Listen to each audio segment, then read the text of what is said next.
power is the cheapest source of power in human history. The cost of solar panels and wind turbines has fallen far more rapidly than almost anyone expected. But people don't always take into account the cost of the backup generation that's essential to ensuring an unbroken power supply. That can potentially double the cost because you need wind or solar power plus whatever backup you're using. Yet this place was evidence that even in a war-torn developing country, renewables can be the most appropriate and crucially also the most cost-effective option. I'd expected reporting on how climate change is exacerbating conflict in fragile states like Somalia would be depressing. But as our convoy wound back through the city, I found myself feeling surprisingly optimistic about the country's prospects. Justin Rolat with a ray of sunshine from Somalia. And you can hear more about this story on the Climate Question podcast. That's all for this edition. I'm Max Pearson. The producer was Polly Hope. You can hear more from around the world, including updates on the situation in Lebanon, on the From Our Own Correspondent podcast. And the programme will be back again next weekend here on the BBC World Service.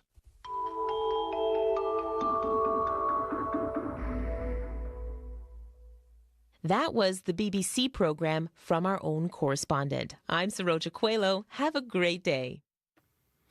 Well, good morning, Manitoba, and hello, Winnipeg. I'm Marcy Marcusa. This is Information Radio, and you're on CBC 89.3 FM, 990 AM on the app and on YouTube on a special day. It is September 30th. It's the last day of the month, and it is, in Canada, the National Day for Truth and Reconciliation. You're going to see a whole lot of orange worn today as we come together to remember the history of the First Nations and Indigenous peoples of this country, and also as we talk about what reconciliation really means.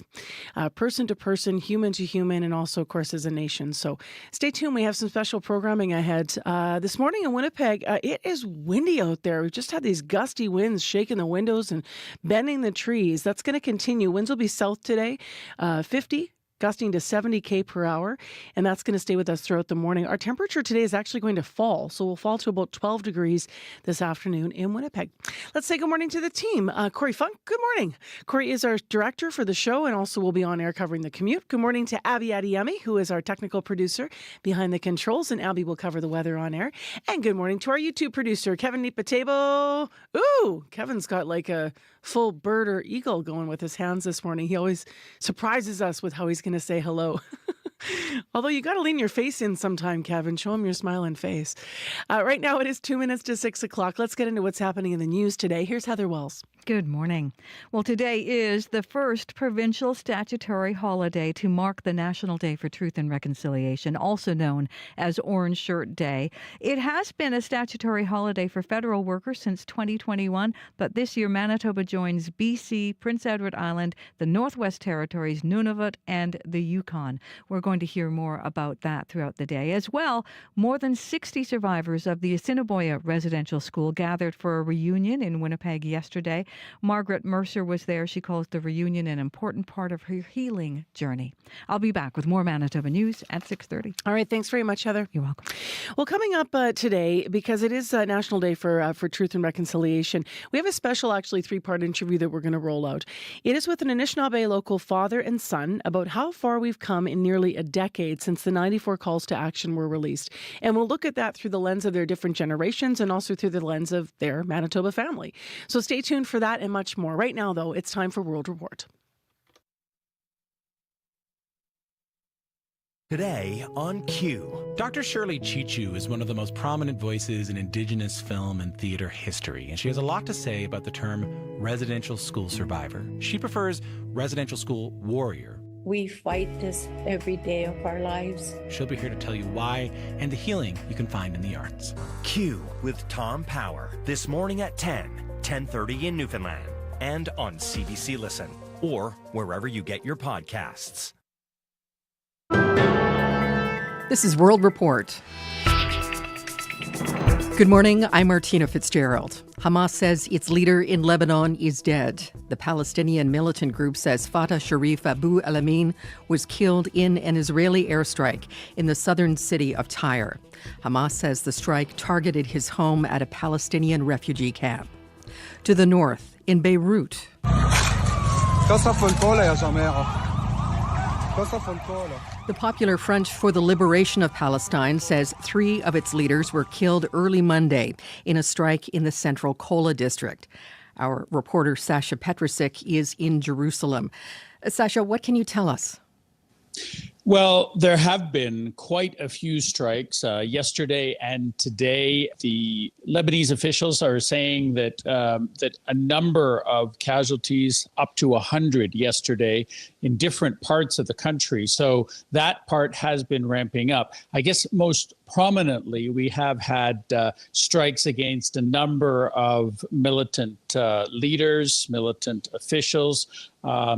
In Beirut itself, there was a strike overnight against the Popular Front for the Liberation of Palestine. It's a relatively small group within Lebanon, had its heyday years ago when it hijacked some planes. But it is part of the overall effort, it seems, by Israel to target pretty much anybody that they can reach. And the interesting part of this particular strike is that it happened in Beirut itself, not in a suburb, but close to the center, which is the first time since the last Lebanese war in 2006 that Israel has struck there. So things are changing and they're developing. Also, a strike in the south of the country against the Hamas leader in Lebanon. They are, of course, best known for being in Gaza, but they also operate in Lebanon in a much smaller way. And this is another strike, perhaps more symbolic by Israel, but certainly very significant. You've detailed the airstrikes for us, Sasha, but in addition to that, has there been any movement by Israel in a ground offensive? Well, that's what everybody is watching for right now, because as we know, there's tens of thousands of troops that are massed along that border with Lebanon. And as recently as late last week, Israel announced that it was ready for a ground offensive. And in fact, the U.S. president is saying that he intends to speak to Netanyahu about that very soon. Thank you, Sasha. My pleasure. That is the CBC's Sasha Petrusik in Jerusalem. The storm may be over, but Helene's impact is being deeply felt across the U.S. Southeast. I travel a good bit in this job, and I've seen devastation created by war. This is right up there with it. Mother Nature bombed us pretty hard. South Carolina Senator Lindsey Graham describing the effect of the storm on his state. After roaring ashore in Florida as a Category 4 hurricane, Helene moved inland, battering half a dozen states. Nearly 100 people are confirmed dead, but with dozens unaccounted for, officials warn that number is likely to climb.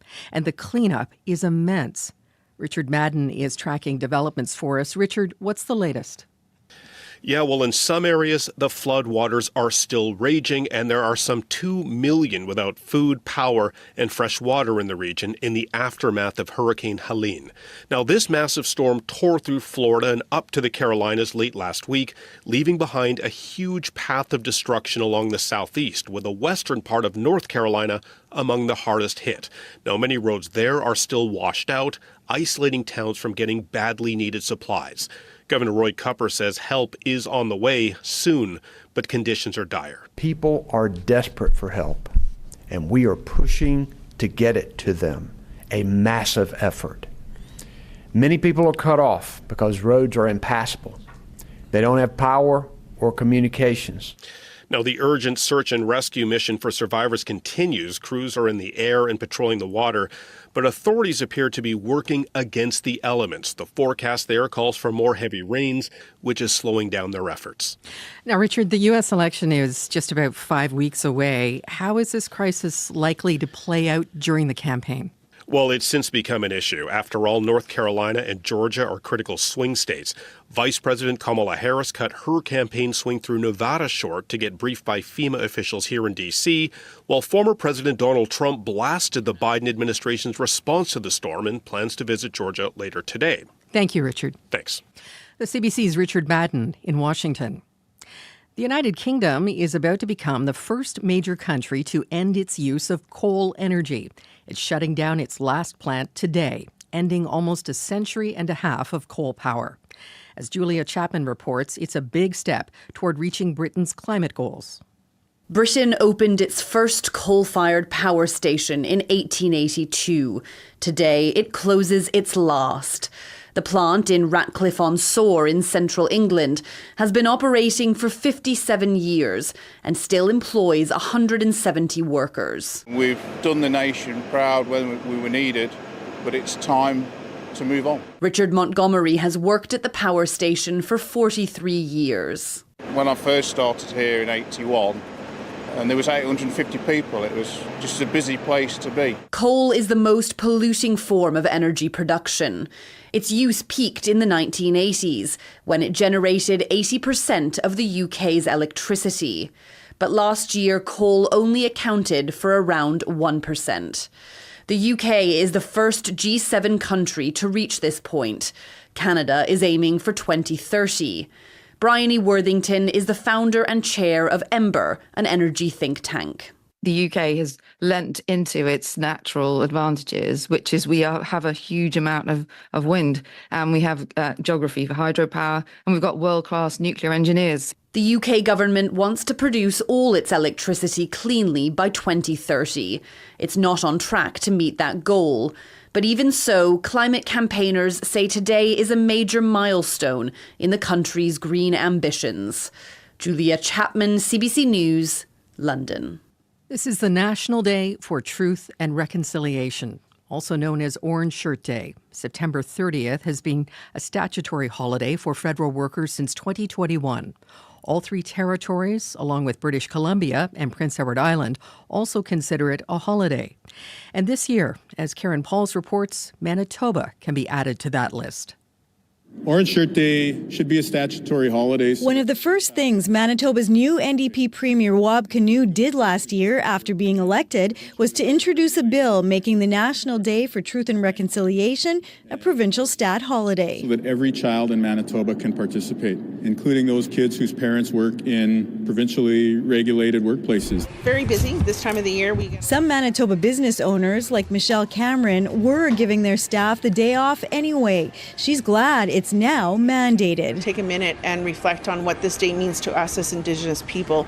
Lauren Remillard of the Winnipeg Chamber of Commerce agrees. The importance of the day isn't a day off. It's about a day to pause and reflect and better understand what truth and reconciliation means and what part we all play in that journey. Lorena Fontaine heads the University of Manitoba's Department of Indigenous Studies. She says a statutory holiday is important for many reasons. Before Orange Shirt Day, I think a lot of us did feel alone, isolated. So when we see other people talking about it when they're leaving their work, we know we're not alone. Fontaine hopes people will use their day off to learn more about the residential school era and its ongoing impacts, and then commit to action. Karen Pauls, CBC News, Winnipeg. Black Canadian talent was celebrated at the Legacy Awards in Toronto last night. Soul Pepper Theatre's artistic director, Wayne Mengesha, received the Trailblazer Award. She was the director of the 2001 hit play De Kink in My Hair. Juno award-winning rapper Cardinal Offishall was honored with the Icon Award. So many times along my icon journey, they tried to con I.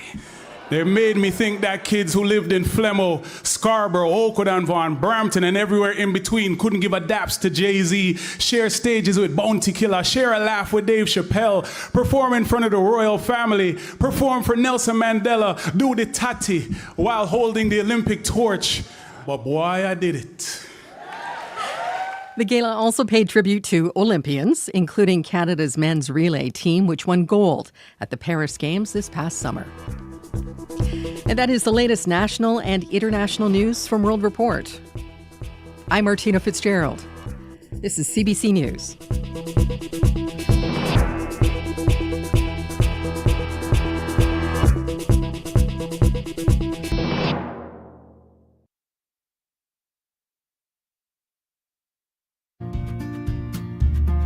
Good morning, everyone, and welcome to the National Day for Truth and Reconciliation. We have a special morning show for you here on Information Radio. We're going to learn, we're going to be inspired, we're going to revisit the truth of this country. We're all wearing orange today in honor of Phyllis Webstad, who was 6 years old, got a shirt to go to school from her grandmother. It was taken away. And now across this country, we wear it to remember and to learn more about the survivors. Today, we're going to have a multi-generational conversation that starts this hour on CBC here. We're talking to a local Manitoba family. They are 25 years apart, father and son. They'll talk about the way forward. Nearly 10 years since the 94 calls to action were released. In addition, this hour on the program, what would you ask a residential school survivor? Well, students across the country got that chance. We're going to hear from a teenager in Manitoba and what that exchange was like through a special project put on by CBC Kids. I'm Marcy Marcusa with our team here at Information Radio, live in downtown Winnipeg on 89.3 FM, and this is CBC.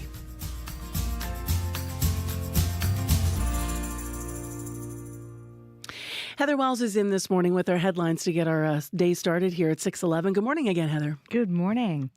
Well, we're also going to be talking about the National Day for Truth and Reconciliation. Lorena Fontaine at the University of Manitoba's Department of Indigenous Studies says it's important for Indigenous people to see other Canadians taking the day off to learn more about residential schools and the ongoing impacts. Events are planned right across the province, and here in Winnipeg, a pipe ceremony is going to be held at the Forks at 10 o'clock at the Odina Circle, and a healing walk will start there at 11 this morning and then move on to Canada Life Centre for a powwow.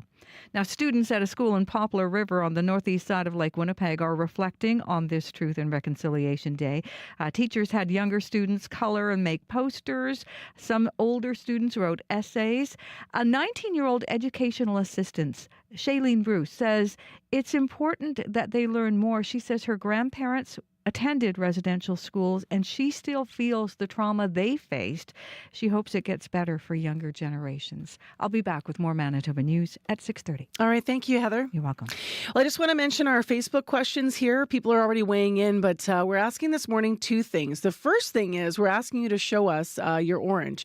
And that is so maybe we can put together a lovely collage on our YouTube channel, which would be awesome by the end of the show. So show us your orange shirt for our YouTube channel. You can email us a pic, radio893@cbc.ca, or you can post on my Facebook page. It's Marcy Marcusa Online, and I got that up there.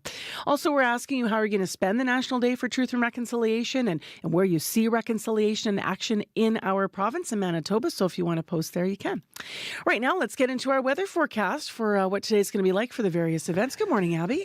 Good morning, Marcy. It's going to be a cloudy day. We already started the day windy. The trees are really letting you know it is windy outside. Cloudy skies, breezy conditions across the province. That's what we will see today. Highs will range from, just getting to 5 in Churchill. And talking about Churchill is actually currently under both a rainfall warning and a wind warning. Heavy rain is expected due to, strong low pressure affecting the Hudson Bay coast. And the rainfall will begin to ease off by tomorrow morning. We're looking at a total accumulation likely between 25 to 40 millimeters, and these may lead to localized flooding in low-lying areas. Also, along with that, strong winds will be coming, so you need to take care out there. So this can be developing up in Churchill, because I'm just looking right now, it's not raining right now, so it's on and off through the day? Yep, it's on and off through the day, okay. But we're expecting about 40 millimeters of rain when this sweeps through, and this will develop into tomorrow morning. Right now, let's come back to Winnipeg, 22 degrees and windy and cloudy. Expect mainly cloudy skies. We have a slight chance of showers this morning.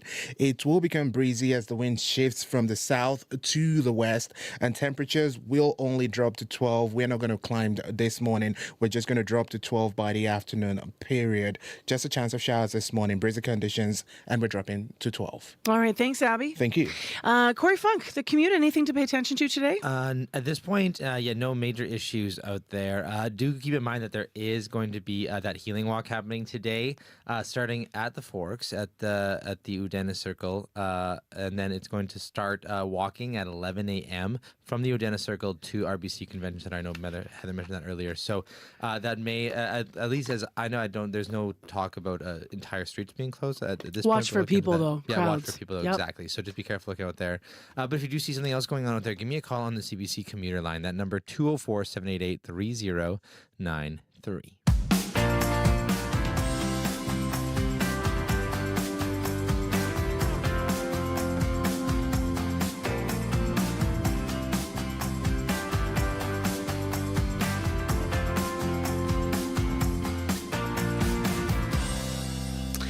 Well, you're already weighing in on how you're going to spend the day. Robin Blecker writing to CBC early this morning, re-watching, she says, Mike Wime's video. She's from Swan Lake First Nation. We just recently left us for her journey to the spirit world, but her resilience spilled over to those who knew her. And that video, by the way, is posted by Robin on my YouTube page if you want to check it out. Her Wime was Emma Cameron, who shared about her time in a residential school in a special video. So you can check that out and share more. Right now, let's switch gears entirely to something that's just news of the day that you might notice when you get up this morning and open your phone. A harp, a root vegetable, and an exhausted-looking face. Those are just 3 of the 8 new emojis that will appear on smartphones and computers. Pardon me, not today. Not till next year. You got to wait. There's also new ones coming, other new ones. There's a leafless tree. There's a fingerprint, a shovel, a purple splatter, like... and then a flag for Sark, which is an island in the English Channel. Now, joining me to talk all about the significance of the new symbols that are coming to our phones is Georgiana Garbati. She's an assistant professor at the University of Toronto, Mississauga. Good morning. Hi, Marcy. Thanks for having me. So I'm just going to get right in. What's the purple splatter about? What would you like it to mean? So is a purple splatter, what could it refer to? It could refer to paint spatter. It could refer to people's favorite colors. It'll be interesting to see how the public adopts this purple splatter emoji and what they use it for. What do you think of the new list that I just read? Yeah, I could see myself using the tired face emoji with bags under their eyes, as well as the fingerprint emoji for conversations that I'm having about password protection, for example, or identity.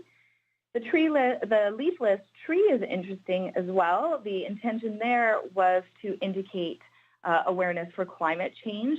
But as we can see with our changing weather, even these days, maybe it just is an indication of fall is coming, or people are ready for Halloween, for example.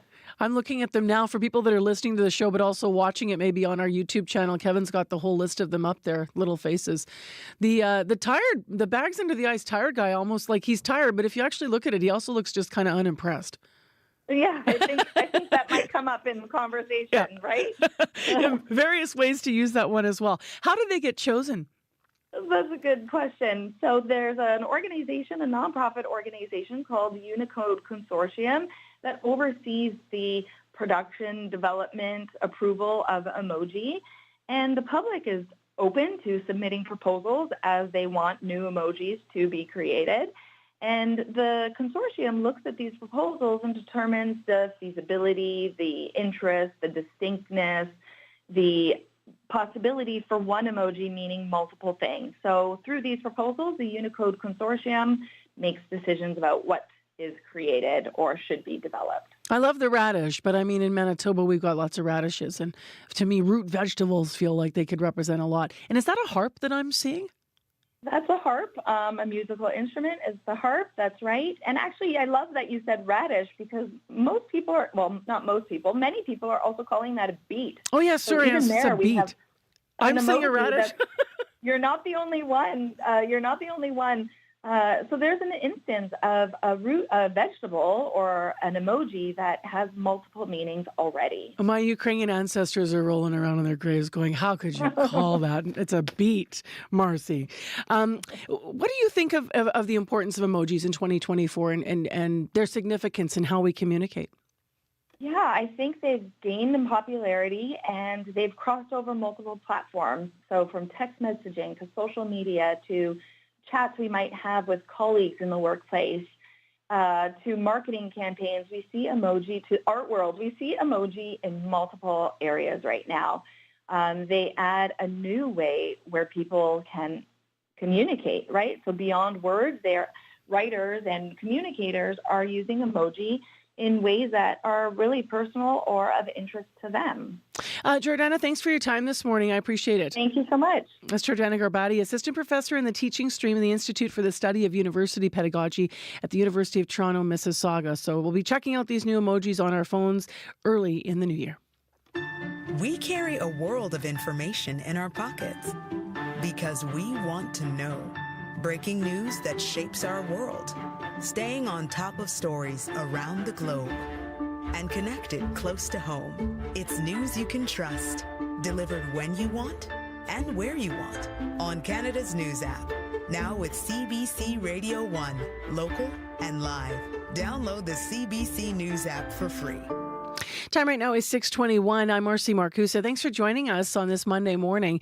Our weather's going to take a turn today. It's 22 right now, but our daytime high is actually only going to be 12 because it's not a high. It's going to fall to that this afternoon and be really windy. Right now, I just checked the winds at the airport. They're gusting to 56 kilometers per hour. So strong winds continuing. At 6:21, let's turn our attention back to the National Day for Truth and Reconciliation. One of the questions that came from a student in this country is, what was a typical day like at a residential school?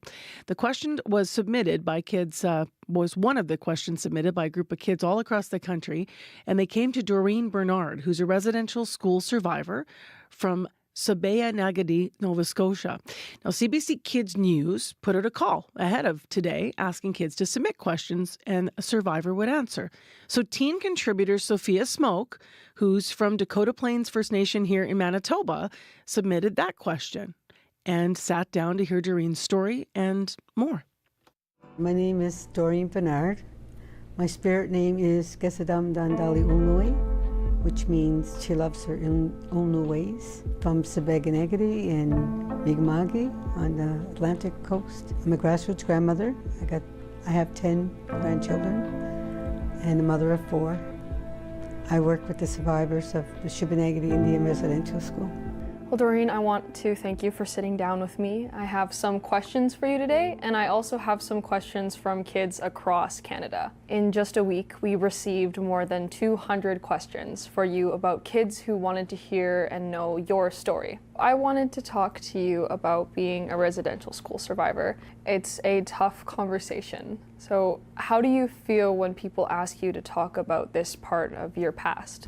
Well, before I wouldn't be able to share much about my time as a survivor in the residential school, but through my healing journey and working with survivors over the last over 20 years, I find it very empowering, I think I would say, to be able to share my story and to help others to tell their story and to not get stuck in the trauma of the story, but also look at their strengths and their resilience. Well, thank you. I'm so grateful because it's only by your strength and my grandmother's strength and my grandfather's strength that we're still here today. My next question comes from students in Miss Piercy's class from Whitbourne, Newfoundland and Labrador. My question for Doreen is, what was a typical day like at a residential school? A typical day, we'd wake up in the morning and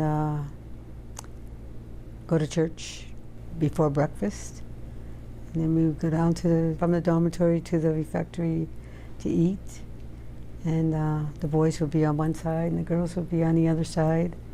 I remember not being able to wave or acknowledge my brother, sitting on the other side. We weren't allowed to look over on that side. The food wasn't that good. Remember that. I mean, in the school in Sabea-Nagadi, they did starvation experiments with the children there. So I don't know if some of the food that we were getting was part of that experiment or not, but it wasn't very good. Then we'd get up and get ready for school. We did a lot of praying. We'd have rosary in the morning and a rosary at night. They had to say rosaries on your knees and pray. And they would put us to bed at like 7, still daylight out. We weren't allowed to talk or get out of bed. So lots of us peed to bed because we weren't allowed out of our bed. We would get strapping if we got out of the bed to go to the bathroom. And for those that wet the bed, they would make them wash their sheets off by hand in the sink and then stand on a chair and air dry them. Sometimes if they weren't dry by the time we left the dormitory, we'd have to take it down to the refectory and stand on a chair in the middle of where everybody was eating and air dry our sheet. Lots of kids, especially from Mrs. Perry's class from Centerville, Newfoundland, wanted to know, were you allowed to have friends and talk to them? I have lifelong friends. from the residential school that were in there when I was there. And we found ways to, talk. Some of them spoke Mi'kmaq, which I didn't, and they would get in trouble for speaking our language. And I would teach them English, We just took care of each other, watched out for each other. And so I did have friends, and a lot of times I wasn't allowed to speak to my brother, but like I said, I was always getting punished for something, even for speaking. I was speaking English and I get in trouble. So they got in trouble for speaking Mi'kmaq, and I got in trouble for speaking English. One of the things I think that stands out is when we would be humiliated by the nuns, we wouldn't laugh at each other. We wouldn't give them the same kind of treatment. You know what I mean? We were being mistreated enough by the nuns that we didn't want to harm each other by laughing, or following the lead of the nuns to humiliation.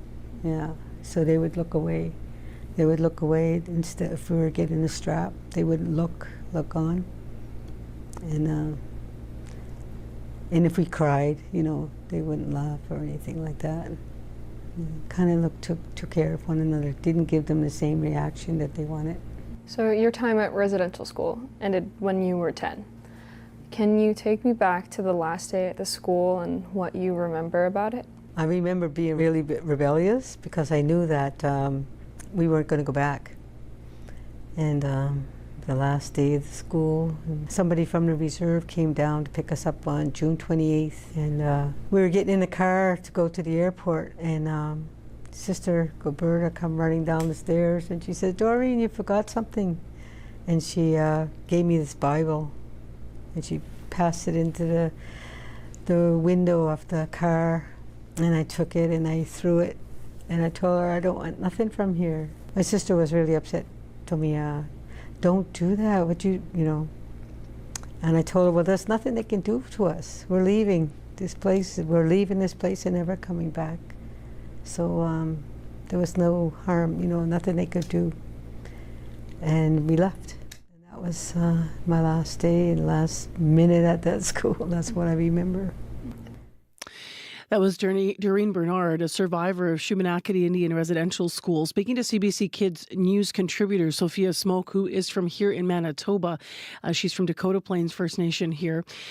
Doreen took a whole bunch of questions and answered them from Sophia and also hundreds of other students across the country. It was all part of a special conversation project for the National Day for Truth and Reconciliation, which is today, of course. And if you want to hear more of the conversation with the kids and what Doreen had to say, you can go to CBC Kids News.ca, and you can check out the feature there today.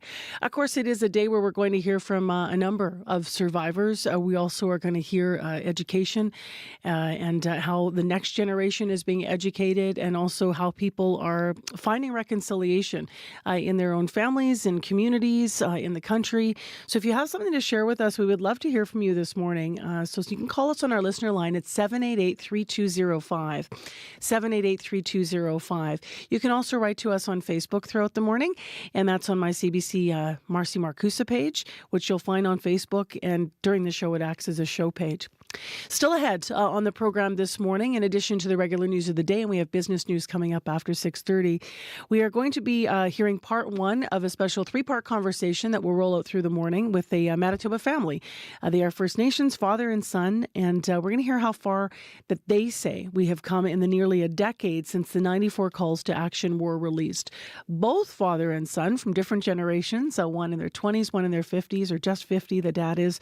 Both of them say that we're better off for having those calls to action. So why?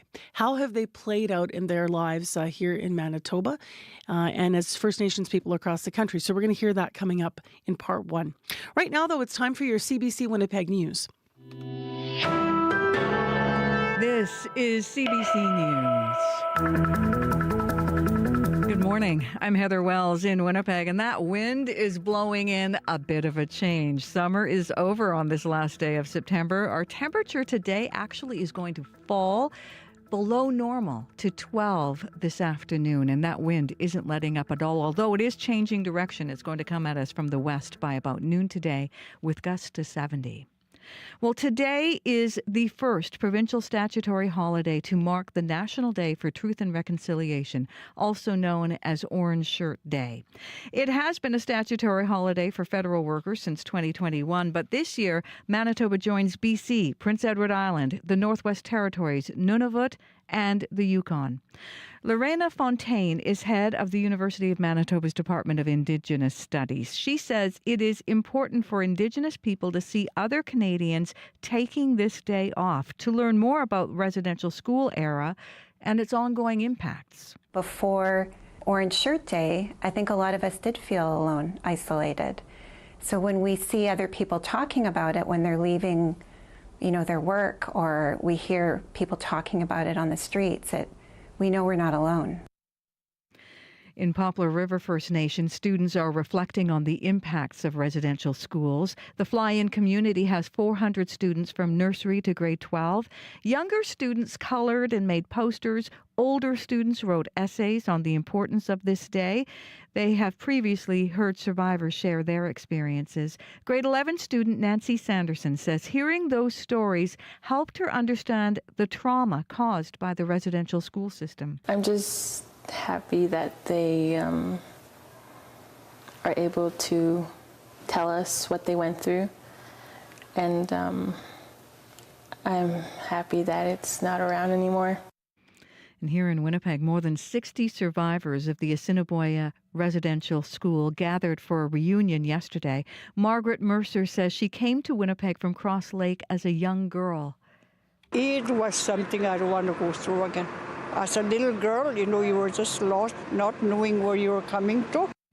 Mercer says she felt honored to be able to return to the site of the former residential school with other survivors and calls it an important part of her healing journey. In other news, Johnson Redhead returned home last night. People gathered at Shamattawa Airport as the little boy's body arrived by plane after an autopsy had been done. The 6-year-old with autism was found dead last Sunday after a 5-day search in the remote Fly-In community. On Saturday, a ceremony honoring him was held in Thompson, and last night in Shamattawa, people walked in procession with his coffin from the airport to the church. Tributes for Johnson Redhead, who loved Superman, continue to flood in from across the province on Shamattawa's Facebook page. Manitoba RCMP are looking for a suspect in connection to reports of gunshots in Thompson over the weekend. Mounties were called first to a home with a bullet hole Saturday night. Less than an hour later, another report of shots being fired. Police believe the shootings are targeted and linked to an ongoing investigation. They are looking for 21-year-old Tyrell Porter. They say he is also wanted in connection with a different shooting incident. They think he may still be in the Thompson area and say he is considered armed and dangerous. Well, inspiring future space explorers. Canadian astronaut Jeremy Hansen made a stop in Winnipeg yesterday, speaking to dozens at the Royal Aviation Museum of Western Canada. He also outlined his upcoming adventure into space and Canada's role in moon exploration. It's very exciting for me personally, but the overriding emotion that I have is pride of Canada. I know full well that this opportunity is not because of me. I have my part, my small role to play. Hansen makes history next year, becoming the first person from this country to embark on a mission around the moon when Artemis II takes off. Well, how will you mark this Orange Shirt Day? Events are being held right across the province. Details from Gavin Axelrod. A sacred fire will be lit early this morning at the Indigenous Peoples Garden in Assiniboine Park. Visitors can join for personal reflection or learn from an Indigenous educator this afternoon. In downtown Winnipeg, the Wasa Healing Center will host a walk and powwow, starting with a gathering at Odena Circle at the Forks around 9 a.m. The walk starts around 11, ending at the RBC Convention Center for the powwow. Mamaway is also hosting a youth gathering at 445 King Street starting at 9. Meanwhile, the Manitoba and Human Rights Museums are offering free admission. There's also free admission at the Children's Museum from 11 to 3. And over in Manitoba's second largest city, the Brandon Urban Aboriginal Peoples Council is hosting events at the Riverbank Discovery Center to mark the day beginning at 10. There's also a Truth and Reconciliation ceremony in Selkirk Park at 10, and the Saugeen Health Center is hosting a powwow in that community from noon to 7. Gavin Axelrod, CBC News, Winnipeg. You can find more news updated throughout the day. All you have to do is head to cbc.ca/Manitoba. Tell you what, Heather Wells, today we'll be seeing orange worn all over, right, in our community. I mean, you can see it in the newsroom already, yeah. Yes, yep. Thank you very much to Con Arthurson and the folks up at Fox Lake for my sweatshirt, by the way. I walked with them 2 years ago up there when we were in Communities in Focus, so I love that. That was gifted to us from the community. And I got my shirt under here that I got over at Michelle Cameron's place. I think we all have different versions, actually. I think so too, yeah. Yeah, you've got one on, Corey's got one on. The other thing that people might have noticed in terms of crowds out and about, not orange, that's today, but over the weekend, were you anywhere near downtown yourself, Heath? No, but I've seen some amazing photographs. You're talking about Nuit Blanche? Unbelievable. Really unbelievable. So I actually had a personal event to go to that was of high importance, so I didn't attend Nuit Blanche. We were driving right through downtown, right at the hours where people were out. It was packed. The weather could not have been nicer for people, I think. Yeah. And it was just beautiful. I always love the photos because I love all the lights. So creative. Absolutely. Yeah. So it looked like it was a very successful event. We don't yet have numbers from the organizers, to measure the success. But if you went to Nuit Blanche, let us know what you loved. Love to hear from you. And, we do have some photos up on our website, too, if you wanted to check it out. Do it. If they haven't showed up in your social streams, have a look. It really makes the city look pretty. All right, let's see what the weather's going to be like today. It's a good thing that we didn't have this wind, for Saturday night so strong. Right? Yes, the wind had to wait till this week, and we're just wrapping up September in a grand style. It's going to be cloudy. It's going to be breezy across board. Currently 22 in Winnipeg. It is cloudy. We're expecting this mainly cloudy condition to stay with us for most of the day. We'll have a slight chance of showers in the forecast this morning, then becoming breezy as the wind will be shifting from the south to the west, and we are going to drop to 12 by the afternoon period. Heading west to Brandon, it is currently 16 and partly cloudy also in that region. We're expecting these cloudy conditions to stay with folks throughout the day there. There's a slight chance of showers in the forecast this morning. It will become windy by the noon period. Temperatures fall into 13 for Brandon. Moving north to Thompson, where it is 11 and mostly cloudy at this time. Today's forecast calls for cloudy skies with rain starting sometime this morning. It's going to be bringing about 25 millimeters. Breezy conditions will develop late in the afternoon and temperatures falls to 7. Further north in Churchill, 9 degrees and cloudy. You're going to see a low of 5 today. You're dropping to 5. A rainfall and wind warning is in effect for that region. So you should be expecting heavy rains and winds off and on. And this will begin to ease off by tomorrow morning. You're going to see a total accumulation by the time this tapers off of about between 25 and 40 millimeters, and these may lead to localized flooding in some areas. In addition to that, some strong winds are also a concern. Down in Dauphin, it is 16 and mostly cloudy at this time. You should be expecting mostly cloudy conditions for the rest of the day. Slim chance of showers today. Temperatures drops to 10. Gimli, similar conditions. 22 degrees and cloudy. Your temperature dropping to 12. Steinbeck is at 22, dropping to 12 degrees. Murray is at 21. Temperatures expected to drop to about 12 degrees this afternoon. But right now, this final day of September, I'll tell you, we're just starting to see, as Heather mentioned, a shift in the weather. Yeah, no doubt. Right on time for October. Corey, what about the commute? Really, it's as you can imagine, probably be a very quiet commute overall today. But yeah, just a reminder that that healing walk happening today, starting at the Forks, going to RBC Convention Center.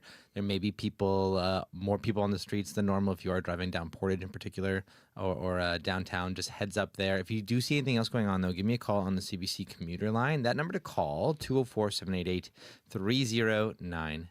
All right, thanks, Corey. Let's get to business news this morning. Phil DeMont joins us. Good morning, Phil. Morning, Marcy. So the ongoing strike at the Port of Vancouver, let's start there. It's not the only threat to Canada's economy. Yeah. There's a possible strike at ports on the U.S. East Coast. Is that right? Yeah, and that could actually be kind of worse. It would hamper our ability to get all kinds of goods. Everything, you think of booze to bananas, chocolates to cherries, auto parts.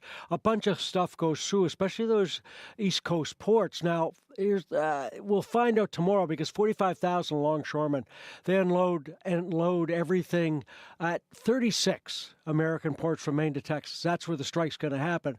But what we're more focused on is it's 5 of the 10 biggest U.S. East Coast ports. They'll have that problem. So we get more than $3.5 billion worth of goods from the United States into Canada every day. A big chunk of that comes through these eastern ports. So you think of Baltimore, you think of Savannah, Georgia. They're the landfalls for the majority of imported auto parts that go into the U.S. Canadian officials say, look, a strike down there could disrupt the supply chain up here. Halifax, Montreal, they're just too small to take up the slack. As well, though, when they're loading ships, I didn't realize this, but when they're loading ships, let's say in Asia, they tend to put them so that the American containers come off first and the Canadian ones would come off last, because you need those, if they come into a port, you want them on the train as quick as possible to go to those areas. The Canadian stuff then gets cleared later. So it ends up being, even more delays just from the physical point of view. Besides the inability to get products up here, a strike 3 to 5 days would cost the American economy almost $4 billion in lost output each day. So that slowdown could translate into fewer Canadian exports into the U.S. As well, you got the workers at the Port of Montreal threatening to walk off the job for 3 days starting today. They've been without a contract since last December. On top of that, you still have, as you mentioned, that ongoing strike at Vancouver. That's halting grain exports from Western Canada. So a lot of upheaval at ports these days in North America. To another story, why are there now new worries about how we all connect our devices at airports? Yeah, it all stems from the arrest in the summer of a man in Western Australia. He had set up what is called a, quote, evil twin Wi-Fi at an airport. Then he started stealing people's personal information. The arrest brought about new concerns from cybersecurity types about the vulnerability of airport Wi-Fis. In fact, anywhere you get free connections, but they're focusing on airports just because he was there. 2 reasons why. Wi-Fi is so ubiquitous now. We don't think twice about connecting our devices when we're on the move. You're going to a coffee shop. Hey, it's got free Wi-Fi. I'll just get it in there. So it becomes easier to set up fake connections because we're not really looking the same we might have, let's say, 10 years ago. Experts say also these devices that scalp your information are small enough you can hide them, let's say, behind a display on a coffee counter in an airport, and they cost as little as $500. Basically, what you do is you see a front that looks similar to the one you'd get if you were connecting, let's say, to the terminal's Wi-Fi. Then you enter your email and some personal information, and then you're in trouble. Part of the problem is that airports farm out their Wi-Fi to technology companies, so they can't look at the system in real time to see any problems. The unusual thing about the Australian case isn't that the evil twinning occurred, it's that somebody got caught. Generally, getting after hackers in this situation is exceedingly difficult. Cyber experts say, look, your best bet, use your mobile phone's hotspot in airports. I can't figure out how to do that, but I'll maybe look at it now. Then you will know your network, and you can put in a really hard password that is difficult to crack. And finally, before we look at markets this morning, for every Manitoba kid or adult who ever mixed their Slurpee flavors, we were on to something, I tell you. Why is dirty soda now being called the next big drinks trend? Yeah, it's something that I probably drank at night behind my high school, think Lonesome Charlie, but it's turned into fountain soda with coconut cream or half and half or raspberry syrup, or as you point out, maybe everything. Mix them together. Yep. Yeah, I know. It's a drink combination that started, of all places, in Utah with the Mormons. Not a crowd you usually think is culinary leading edge, but the religion outlaws the consumption of alcohol, so producers out there started coming up with unusual drink combinations to make non-alcoholic beverages more fun. Then the concoctions started showing up on social media, and the reality show Secret Lives of Mormon Wives. I haven't seen it, but maybe I will now. Now you have these dirty soda shops popping up all over the U.S. Swig is a company started in 2010 in Utah. Now it's in 13 states. Fizz, another company, single outlet in 2014. Now it's 60 shops, and there are others. The appeal is generally women 18 to 45, or maybe younger boys too, but the sugar content has some experts concerned because these sodas can contain as much as 100 grams of sugar, or what you should consume in an entire day. I couldn't find any real dirty soda shops specifically in Canada, but we're not unfamiliar with the concept of different drinks. You think of the popularity of bubble tea out of Asia, which generally contains condensed milk and tapioca pearls. That's an example. So probably dirty sodas are coming up here as well. See, we missed a moment. We were mixing Slurpees here since the 80s, having swamp water drinks. And even Laverne and Shirley, think about that old show. She used to have Pepsi and milk together. Oh, yeah. Kind of tastes like when ice cream melts into a soda, like it's really good. But yes, it's really bad for you. All right, what's going on with the markets this morning? Right now, a bit negative in Europe. Germany, UK down, but France is getting crunched, down 1.75%. The stimulus rally that started last week in China is continuing. Hong Kong up 3%. Shanghai's up 8%. I've never actually seen that in the market. Oil down 27 cents, $67.90, 1 cent US a barrel. And the Canadian dollar, it's below 74 cents, trading at 73.96 cents US. All right, thanks very much, Phil. Thanks, Marcy. That's Phil DeMont from our business desk.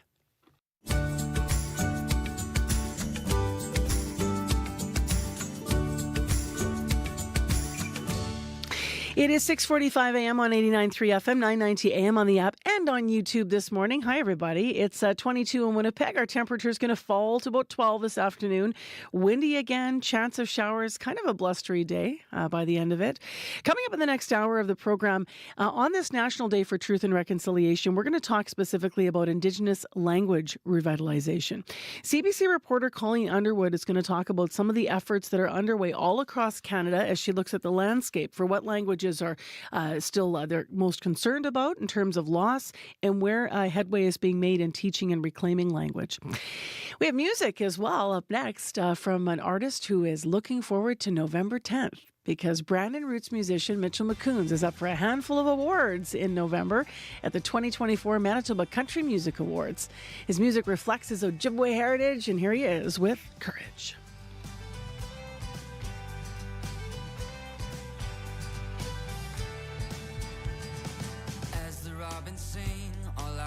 Think about is money, if I'm gonna make it, if I should even try to find my way, navigate the water, time is in question, I need help.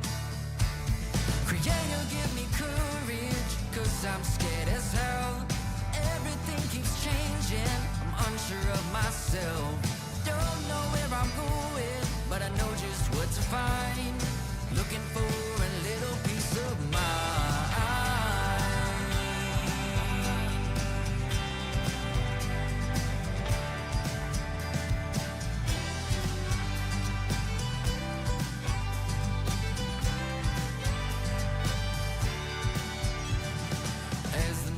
Rises on disappearing days, I wonder if the red road will let me take a break from these chains. I'm too young to be helpless, scared of being selfish and treating you that way. Creator, give me courage, cause I'm scared as hell, everything keeps changing, I'm unsure of myself, don't know where I'm going, but I know just what to find, looking for a little piece of mind.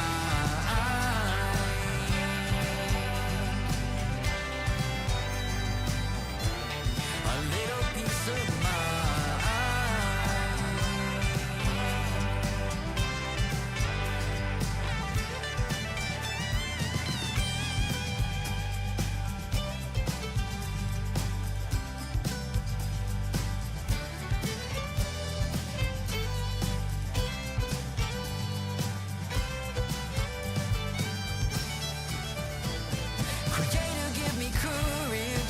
I'm scared as hell, everything keeps changing, I'm unsure of myself, don't know where I'm going, but I know just what to find, looking for a little piece of mind,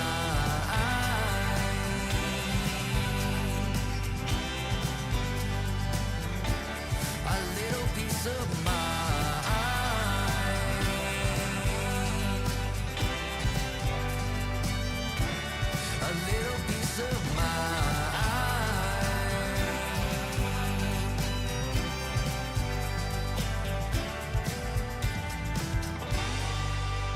That is Courage from Brandon roots musician Mitchell McCoons. His stage name, McCoons, means little bear in Anishinaabe-Moan, and he will be up for multiple 2024 Manitoba Country Music Awards. Those awards will be handed out on November 10th. It is 10 to 7 right now on the National Day for Truth and Reconciliation. It's 22 degrees in Winnipeg. It's mostly cloudy. In Brandon, mostly cloudy as well, 16. Thompson, cloudy, 11. And in Churchill, a rainfall warning with heavy rain expected over tonight and tomorrow. 40 millimeters coming, and a wind warning as well. It's going to be windy in Winnipeg also today. Well, I love the language in that song as he was asking, Creator, give me courage, and talking about moving forward as a young person and looking at what he needed in his life. Today we have a multi-generational conversation for you that we're going to be rolling out throughout the program. Today has been called a day for hope, for reflection, and also for awareness. And to that end, we have a conversation with an Anishinaabe father and son from Lac Seul First Nation, who were both raised here in Winnipeg. Mayangan Linklater is 50 years old, a longtime urban Indigenous community volunteer in our city and a poet. And his 26-year-old son, Ondag Muldrew, is an assistant professor of anthropology at the University of Winnipeg. He teaches Anishinaabe-Moan, and he's studying linguistics right now in St. Paul, Minnesota as well. So that's where we reached him via Zoom, while Mayangan and I were here in a CBC studio for what would end up being a 45-minute discussion. So in part one of our interview that's up next on the show, I asked them to reflect on how far we've come since the National Center for Truth and Reconciliation released the 94 calls to action. And if you're thinking about it and looking at the calendar, that was nearly 10 years ago. I'm going to ask you this question first, actually, before I give it to your father. In your view, do you think that Indigenous people, First Nations people rather, are better or worse off since TRC actually released the 94 calls to action? We're better for it, having those calls to action, having those a path forward with concrete things that could be done and going forward.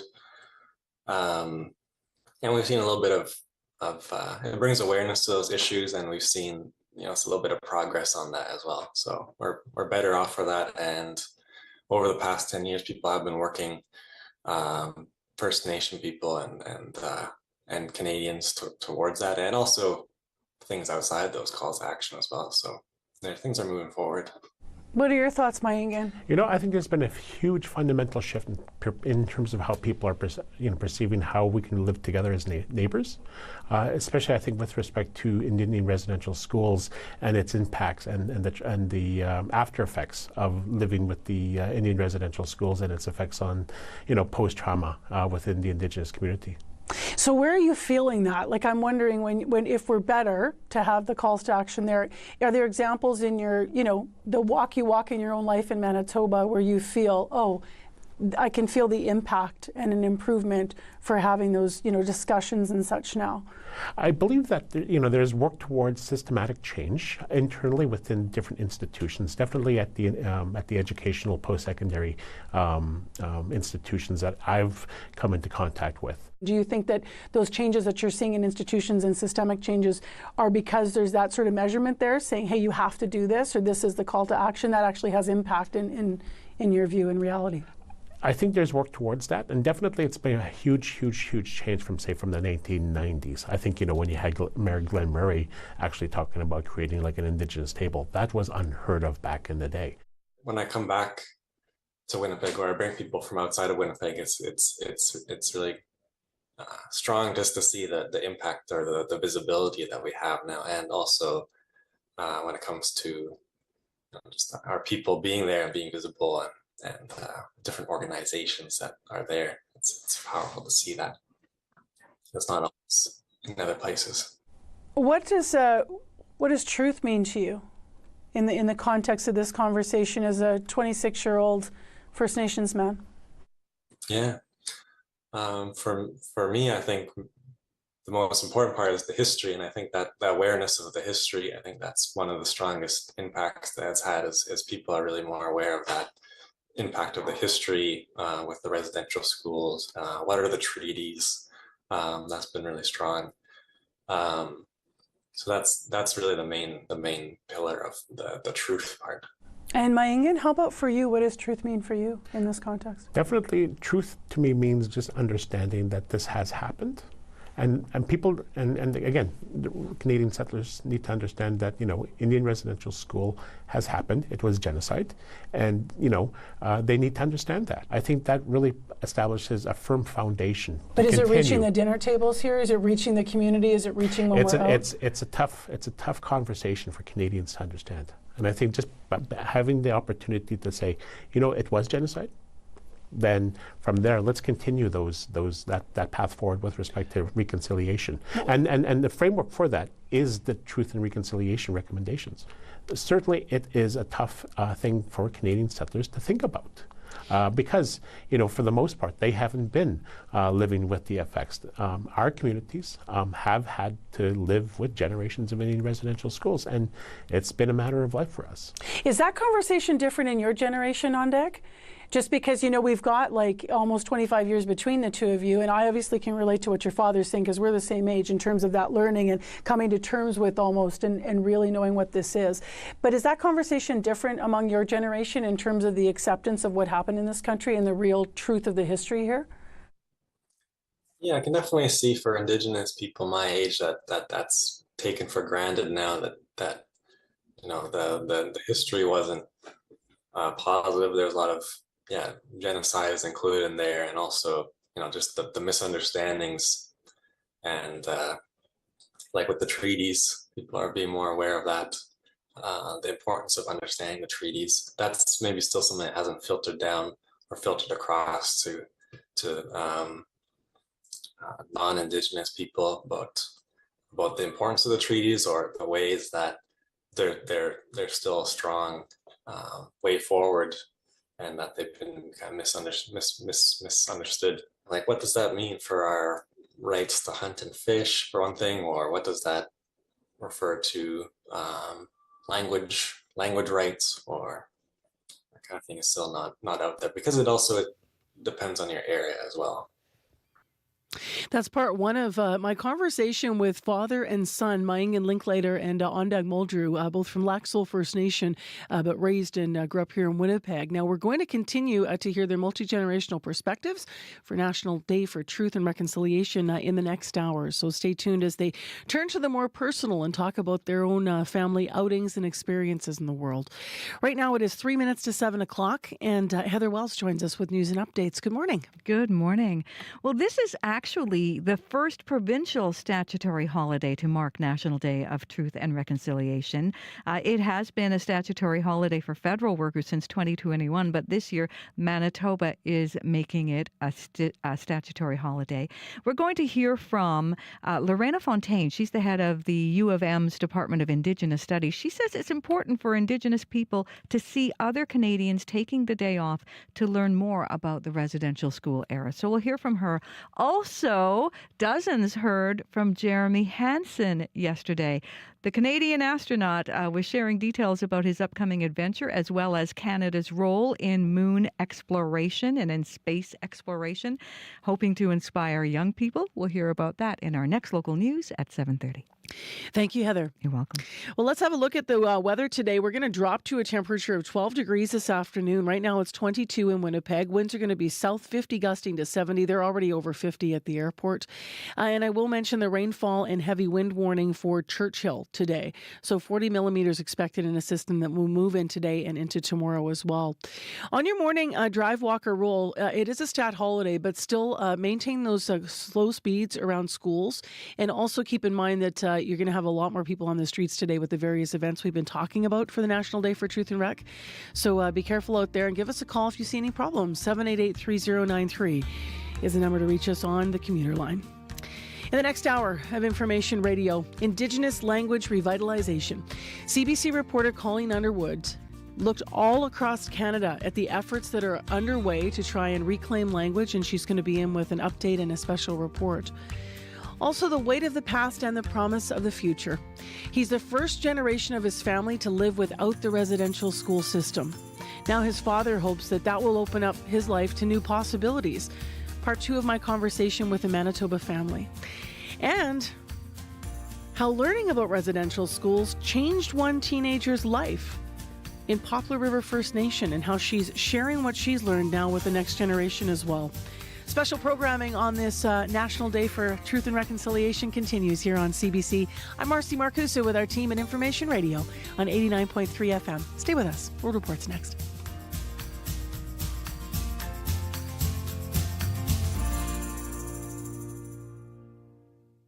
Today on The Current. My brother Jason died. He was in his early 50s, and I lost 6 cousins. In British Columbia and Alberta, Indigenous people are living on average 6 or 7 years less than they were a decade ago. A panel of Indigenous healthcare experts on how they're working urgently to turn this trend around, coming up on The Current. The Current with Matt Galloway. This morning at 8:37, 9:07 in Newfoundland, and on the CBC Listen app. This is World Report. Good morning, I'm Martina Fitzgerald. Beirut has come under attack. Lebanon's capital was hit by an airstrike early this morning. The Popular Front for the Liberation of Palestine says 3 of its leaders were killed. Following another strike in the southern city of Tyre, Hamas says its leader in Lebanon is dead.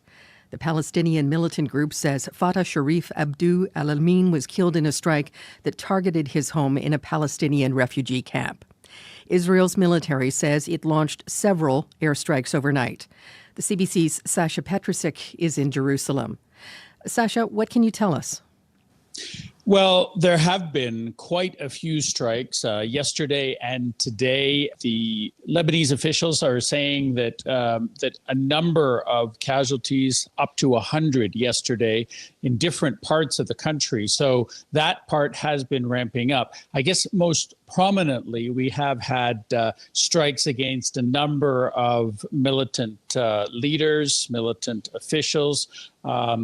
In Beirut itself, there was a strike overnight against the Popular Front for the Liberation of Palestine. It's a relatively small group within Lebanon, had its heyday years ago when it hijacked some planes. But it is part of the overall effort, it seems, by Israel to target pretty much anybody that they can reach. And the interesting part of this particular strike is that it happened in Beirut itself, not in a suburb, but close to the center, which is the first time since the last Lebanese war in 2006 that Israel has struck there. So things are changing and they're developing. Also, a strike against in the south of the country against the Hamas leader in Lebanon. They are, of course, best known for being in Gaza, but they also operate in Lebanon in a much smaller way. And this is another strike, perhaps more symbolic by Israel,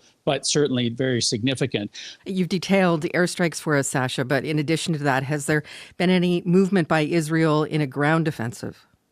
Well, that's what everybody is watching for right now, because as we know, there's tens of thousands of troops that are massed along that border with Lebanon. And as recently as late last week, Israel announced that it was ready for a ground offensive. And in fact, the U.S. president is saying that he intends to speak to Netanyahu about that very soon. Thank you, Sasha. My pleasure. The CBC's Sasha Petrusik in Jerusalem. Russia launched several waves of drones targeting Kyiv overnight, firing more than 70 on the Ukrainian capital. Officials there say 67 were shot down using the air defense system. They say the attack lasted more than 5 hours. Falling debris caused a number of fires, but there are no reports of casualties or damage to infrastructure. The United Kingdom is about to become the first major country to end its use of coal energy. It's shutting down its last plant today, ending almost a century and a half of coal power. As Julia Chapman reports, it's a big step toward reaching Britain's climate goals. Britain opened its first coal-fired power station in 1882. Today, it closes its last. The plant in Ratcliffe-on-Soar in central England has been operating for 57 years. Richard Montgomery has worked at the power station for 43 years. We've done the nation proud when we were needed, but it's time to move on. Coal is the most polluting form of energy production. Its use peaked in the 1980s, when it generated 80% of the UK's electricity. But last year, coal only accounted for around 1%. The UK is the first G7 country to reach this point. Bryony Worthington is the founder and chair of Ember, an energy think tank.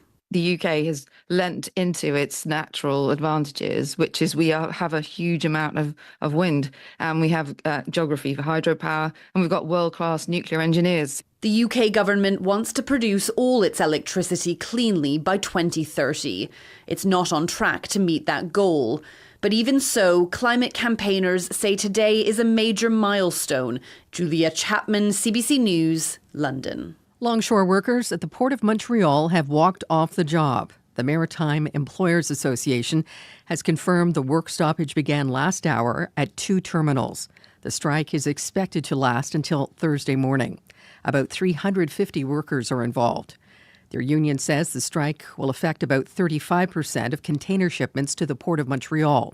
The workers' contract with their employer expired on December 31st. This is the 4th National Day for Truth and Reconciliation. Also known as Orange Shirt Day, September 30th is a day to honor Indigenous children who were forced to attend residential schools and to remember those who never made it home. As Juanita Taylor tells us, one survivor has been crossing Canada to share her story, making sure the legacy of this dark chapter in history is not forgotten. My first time being this far north, and that's why I came here. Phyllis Webstad has been traveling across the country for 11 years, sharing her residential school experience with thousands of Canadians. Over the weekend, she arrived at the Renewable community of Kurluktuk. Hi, welcome. Yeah, good to meet you. Residents like Lori Rudick are honored she's here. I feel like it's very fitting that Phyllis would join us here in this Inuit community, because the Inuit people, as I know them, are among the most resilient and supportive. And to me, that's also describing Phyllis. You know, she's such a resilient and supportive and inspiring person. Webstad's journey through the residential school system began when she was 6, sent to the St. Joseph Mission Residential School near Williams Lake, BC. That's when a gift from her grandmother, an orange shirt, was taken from her on the first day of school, making her feel like she didn't matter. What I want to do is to not only be able to tell my story, but I want to hear the stories of survivors and their families, and to meet people. Today's events include the lighting of a kuluk, a drum dance, and throat singing. Phyllis Webstad and others will speak about the legacy of residential schools. Then the community will take part in a walk, with everyone wearing an orange shirt. Juanita Taylor, CBC News, Kurluktuk, Nunavut. CBC News has a special lineup to mark this National Day for Truth and Reconciliation. Chief Correspondent Adrian Arsenault hosts coverage of the day's events from Ottawa, beginning at 2:30 Eastern this afternoon on CBC Television, CBC News Network, and on CBC Gem. And here on CBC Radio, Phelan Johnson will wrap today's events. That's at 8 Eastern tonight. Tributes continue for Chris Christopherson. The singer-songwriter and actor has died at the age of 88. Dolly Parton describes it as a great loss. Barbara Streisand says he was something special. Reporter Steve Futterman has more on Christopherson's life and legacy.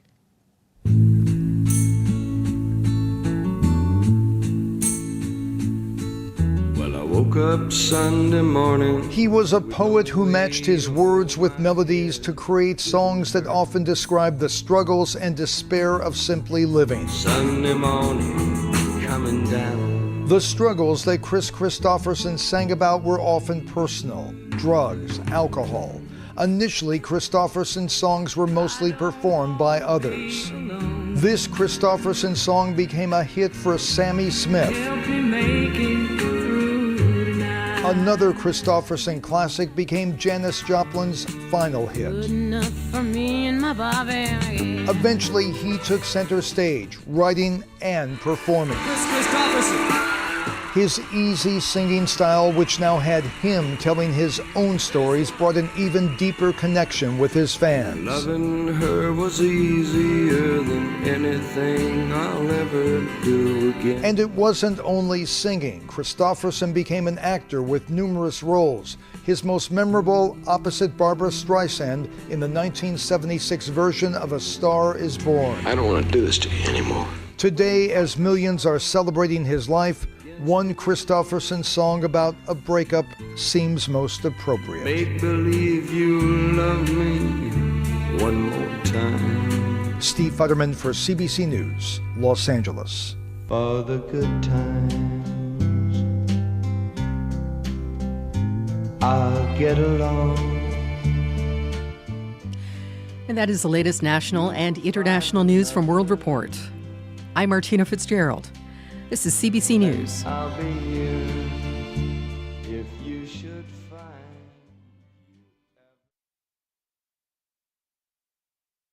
Good morning, Manitoba. I'm Marcy Marcusa with our team live in downtown Winnipeg on this National Day for Truth and Reconciliation. This hour on the program, how learning about residential schools changed one teenager's life in Poplar River First Nation. Like, there wasn't much options to learn about it when I was in grade 9.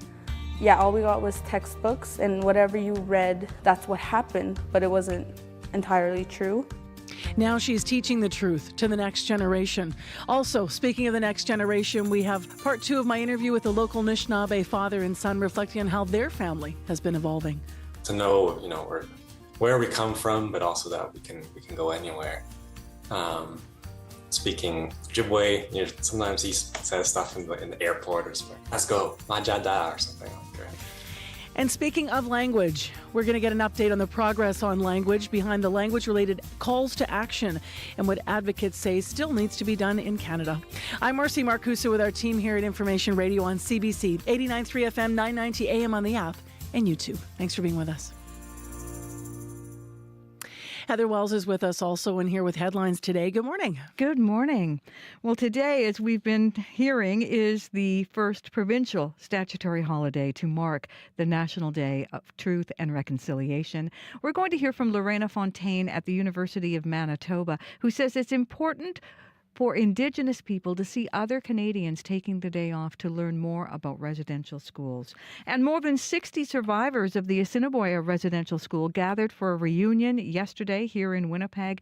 Margaret Mercer says she came to Winnipeg as a young girl, and she calls the reunion an important part of her healing journey. We'll hear more in our next local news coming up at 7:30. All right, thank you, Heather. You're welcome. Well, we're asking you to post your orange shirts, but also, most importantly, to tell us how you're spending the day and where you see reconciliation in action in Manitoba. And look at Mary Swain's mom. Mary Swain is one of our longtime listeners, and she posts photos sometimes on the thread. And today it's her mom in her orange shirt. Mary's going to visit her mom from Swan Lake First Nation. She's a 99-year-old residential school survivor. She's so cute. She's got her little ponytail. And then they're going to the powwow. So lots of things going on all across Manitoba today. Share with us your photos and let us know what you're doing, how you're spending the day, and obviously how you see reconciliation in action in our community. I love that photo. Thank you, Mary. Abby, what's the day going to be like for people going to be out and about? Across the province, we're looking at cloudy skies. There's a chance of showers. Currently 23 in 21 in Winnipeg, actually. We're dropping to about 12, 13 later in the day. And in other regions, we're already seeing some rainfall in Thompson at 10 degrees. We're going to see about 25 millimeters expected. And also Churchill also under that rainfall warning at 8 degrees. Down south, we're seeing temperatures between 14 and 21 in Morris. So it's just going to be predominantly a cloudy day, some very windy conditions, gusting all the way to 70 at some point during the afternoon period. All right, thanks, Abby. Thank you. And let's get into the morning commute with Corey Funk. Yeah, lots of lights out to be aware of. Actually, Bruce Layden, who's on the weekend morning show, came in early today and told us about it on his way, what he saw on his way in. Henderson and Kimberley will start there. There is a power outage there in that area, and those lights are out right now. But as well, actually, along Main and Portage as well, southbound Main when you're coming south from Logan to Portage, out as well right now. All those lights. And then as well, he said eastbound and westbound Portage from Hargrave to Yonge, those lights also out. So our news desk is actually currently looking into getting some answers about why they're out and how long they'll be out for. So we'll be looking into that throughout the morning. So just heads up, might be more slow going than usual, even if it is lower traffic today. So look out for that. If you see anything else going on out there, give me a call. I'd love to get some updates. If you see those lights come back on, would love to hear about that. 204-788-3093.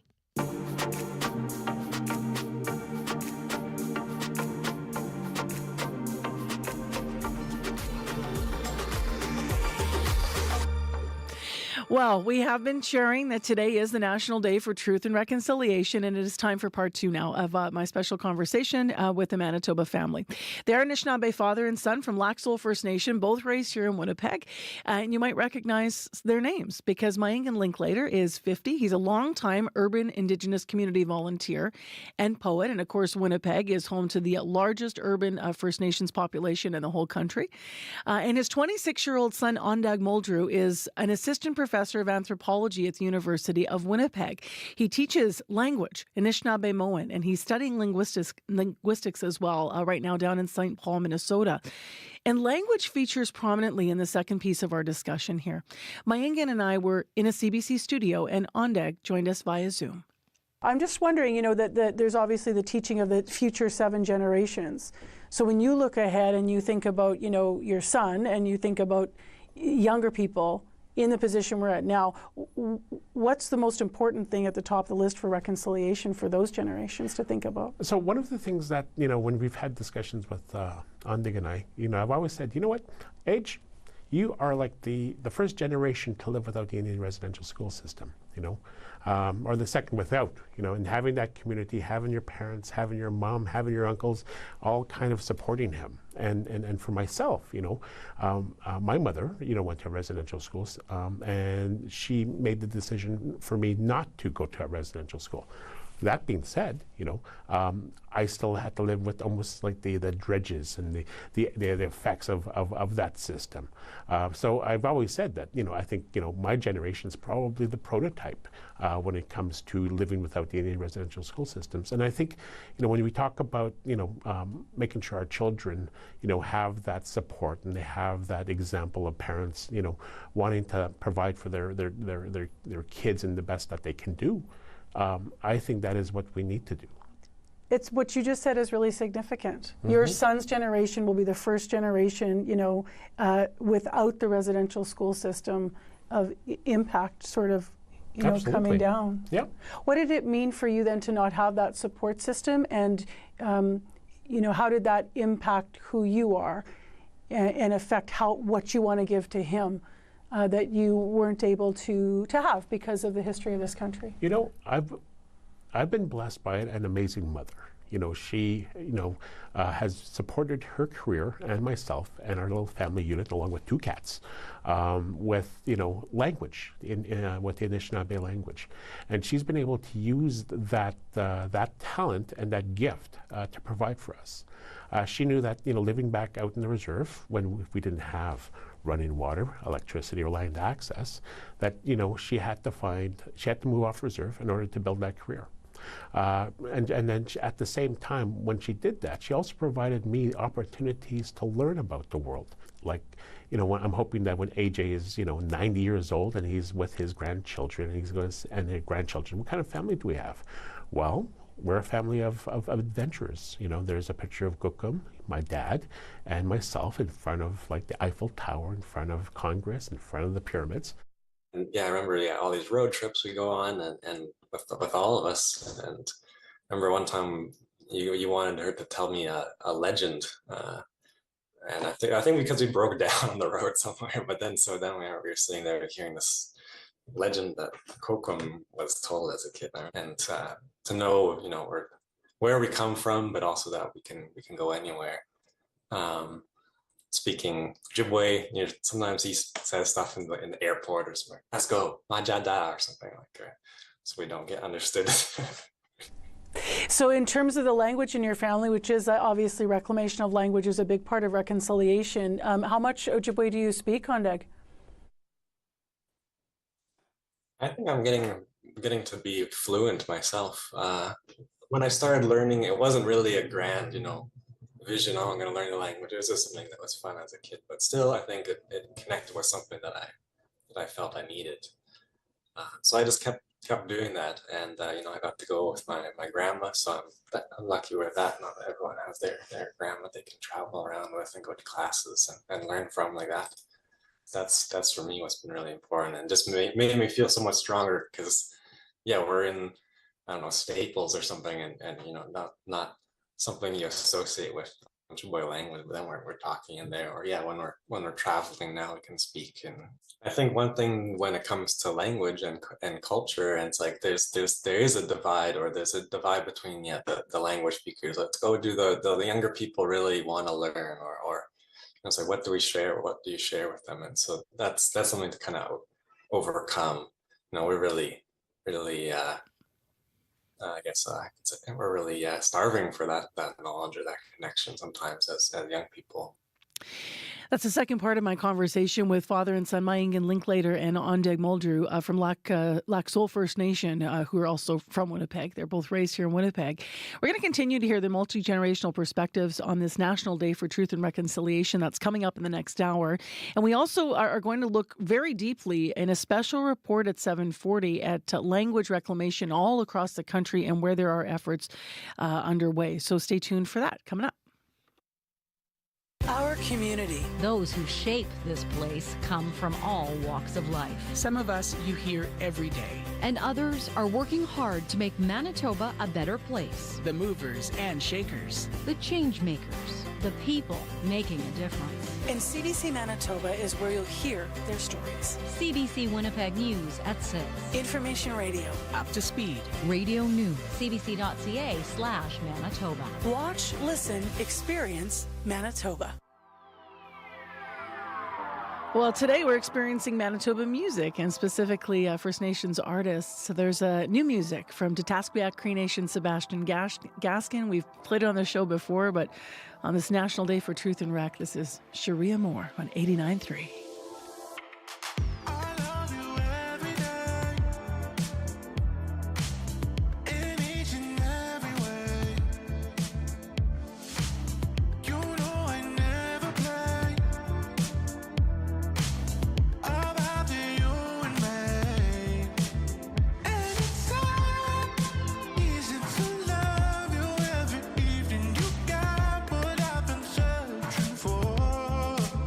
It's like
Sometimes I sing Sharia Moore from Stevie Wonder over top of that song, hoping for the mashup. The tune is called Sharia Moore. That's new from Tatasqueyak Cree Nation artist Sebastian Gaskin. We have morning sports coming up in a few minutes here on CBC, but first Corey's in with just a clarification on Yes. traffic note we made. Yeah. So earlier I said lights are out. So the traffic lights are out at Henderson and Kimberley. There is currently power outage in the area. But I was talking earlier about southbound Main Street from Logan to Port. It's just the street lights that are out, not the traffic lights. So I want to make sure that's very clear. It's just going to be darker there, but you can actually, the red lights, green lights, all working still fine. And it's the same on eastbound and westbound Portage from Hargrave to Yonge. Those street lights are out, but the traffic lights are working fine. It's just a little darker this morning there than you'd imagine. It's actually, and those street lights have been out pretty much all weekend, actually, interestingly. So we're looking into why that might be. But if you have any other updates on what you're seeing out there or not seeing, give me a call on the CBC commuter line. That number 204-788-3093. All right, thanks, Corey. Thank you. 21 degrees right now, mostly cloudy in Winnipeg. Winds are south at the airport to 46 kilometers per hour, and it's going to be gusty this afternoon as our temperature falls to 12. And it has now started raining up north. Thompson's raining, it's 10 degrees, and there's a rainfall warning, of course, and wind warning up for Churchill with about 40 millimeters expected. It is exactly 7:25, time for sports with Scott Regehr, who joins us. Good morning. Hey there, this is bugging me now because you said Sharia Moore by Stevie Wonder. So that is, and I'm not going to sing it, I won't offend our My listeners. Sharia Moore. Yes, that one. Wow. There you go. All right. I was just going to say lovely as a summer day, so it is that one. Okay. That's Isn't all it? I needed to know. Yeah. Yeah. Wouldn't that sound good, though, over Gaskins? Like completely Yes, different it would. songs. Completely different Yes, songs. They just no, happen I to have can the see same where title. you're going there for sure. Yeah, it kind of works. We have to start with golf. There was perhaps a predictable outcome in the end of the President's Cup in Montreal, but this weekend was great to watch. Yeah, no, it was up and down for sure. This is the same result we've seen in every President's Cup since 1998, an American win. For those unfamiliar, this is a tournament that pits the best from the U.S. against the best from everywhere else except Europe. Led by the world's top-ranked player, Scottie Scheffler, the Americans prevailed yesterday for the 10th straight time. The international team, as you alluded to, did not go down without a fight. In fact, on Friday, with contributions by Canadians Corey Connors and Mackenzie Hughes, they shut out the States 5-0. Here's Connors. Friday was a big day for the team, and getting to play with Mac, being able to share that moment with him, but share the dominating day with the entire team was definitely really special, and that's a big positive we can all take away from the week. It showed we're really good players and can compete with the Americans, so definitely a positive day, but definitely kind of stinks not to have gotten the better of them. Our Listowel, Ontario's Corey Connors. The Internationals' only victory remains the one at Royal Melbourne in Australia back in 1998. Let's go to rugby now. It was a big weekend in that sport, actually. Through Apps, go wide. Short ball, no one there from France. Two from Canada, and it is Emily Totosi restoring the two-score lead for Canada. The sound of Souris, Manitoba's Emily Totosi scoring a try yesterday in a win against France. And it was a decisive win in Vancouver, a 22-point margin of victory for Canada's 15-a-side team. Also chipping in, Edmonton's Fancy Bermudez, who had a couple of tries. And if you recognize Bermudez's name, it may be from her contributions in Paris this summer. She did help Canada to a silver medal finish at the Olympics in 7-a-side. 15s, of course, are the traditional rugby setup, and Canada's women excel in that as well. They're ranked third in the world and will be in contention to win next year's World Cup, Marcy. For now, though, they're focused on next week's match, also in the Vancouver area. That will be against Ireland. And let's finish with an event that has special significance on Truth and Reconciliation Day today. Yeah, so Canada's first National Indigenous Basketball Camp wraps up later today near Calgary. Some of the best First Nations players between 13 and 15 years old have been attending it. Beyond being assessed by Canada Basketball's best coaches, there have been off-court leadership workshops, activities designed to deepen participants' cultural connection. 3x3 star Michael Linklater is the athlete ambassador for this camp. He is a former Tom Longboat Award winner, recognizing Indigenous athletes who have made outstanding athletic contributions to the country. And Linklater says he's hopeful other sports are going to follow suit. national organizations have a responsibility and a role to reach out to Indigenous communities because we are all treaty people. And for all of us and the benefits that we have, we need to make sure that we're recognizing the First Peoples and doing what we can to support them on their journey. That's Michael Linklater. Indigenous ties to basketball, Marcy, can be traced back to the beginnings of the sport. Canadian James Nesmith is credited with inventing the game in the late 1800s while he was a professor at the University of Kansas. But just south of that campus was Haskell Institute, which has had basketball teams for almost as long and which still does at its modern-day successor, the Haskell Indian Nations University. Prominent NBAers, if you're wondering, with Indigenous roots include Dallas Mavericks star Kyrie Irving. All right, Scott, thanks very much. Appreciate it. You betcha. That's Scott Regehr with Morning Sports. Your CBC Winnipeg News is next. This is CBC News. Good morning. I'm Heather Wells in Winnipeg. At 7:30, it is still windy, and that wind is going to bring about a bit of a change on this last day of September. Our temperature is going to fall to 12 this afternoon. Well, today is the National Day for Truth and Reconciliation, also known as Orange Shirt Day. It has been a statutory holiday for federal workers since 2021, but this year it is also a provincial stat in Manitoba. This province joining BC, Prince Edward Island, the Northwest Territories, Nunavut, and the Yukon. Lorena Fontaine is head of the University of Manitoba's Department of Indigenous Studies. She says today isn't just meant to be a long weekend. It's a day to honor victims and survivors of Canada's Indian residential schools. I still hear comments from people, get over it. That happened in the past. And we still have a lot of deniers. And that kind of narrative is very harmful, and it goes against the work of the TRC, and it goes against what survivors have asked us to do. And survivors gathered yesterday in Winnipeg, a gathering to remember and heal dozens of survivors of the Assiniboia Residential School. At a reunion yesterday, Mabel Horton spent about 7 years at that school. Lots of them expressed their pain because we didn't know all the stories, and they didn't talk about it till maybe sometimes some just lately have been talking about it, you know, the different treatments we got. Horton and 67 other survivors toured the former school grounds, also taking time to look for their names on a monument in their honor.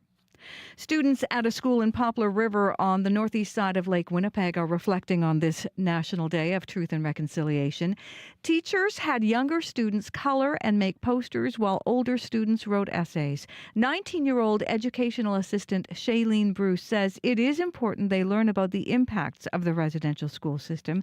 Her grandparents attended the schools. I deal with the trauma that they faced being passed on to us. We're still healing that within my family, I could say.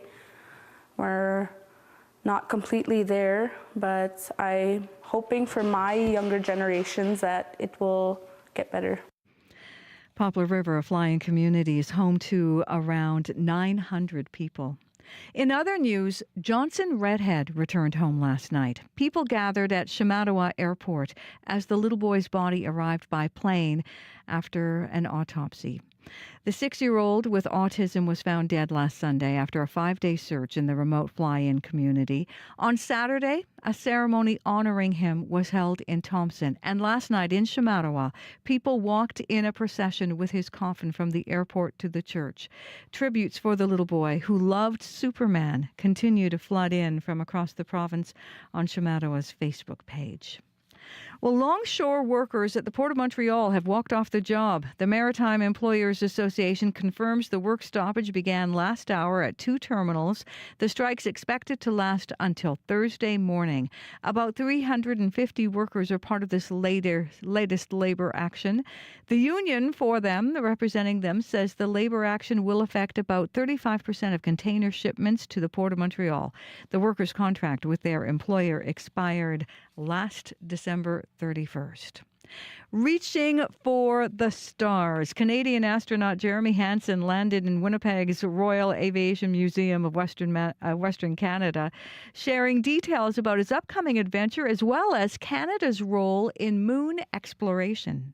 It's always been a priority of the Canadian Space Agency to share what we're doing in space, not just human space exploration, but how we're using space to improve the lives of Canadians here on the planet, and then also to inspire our young.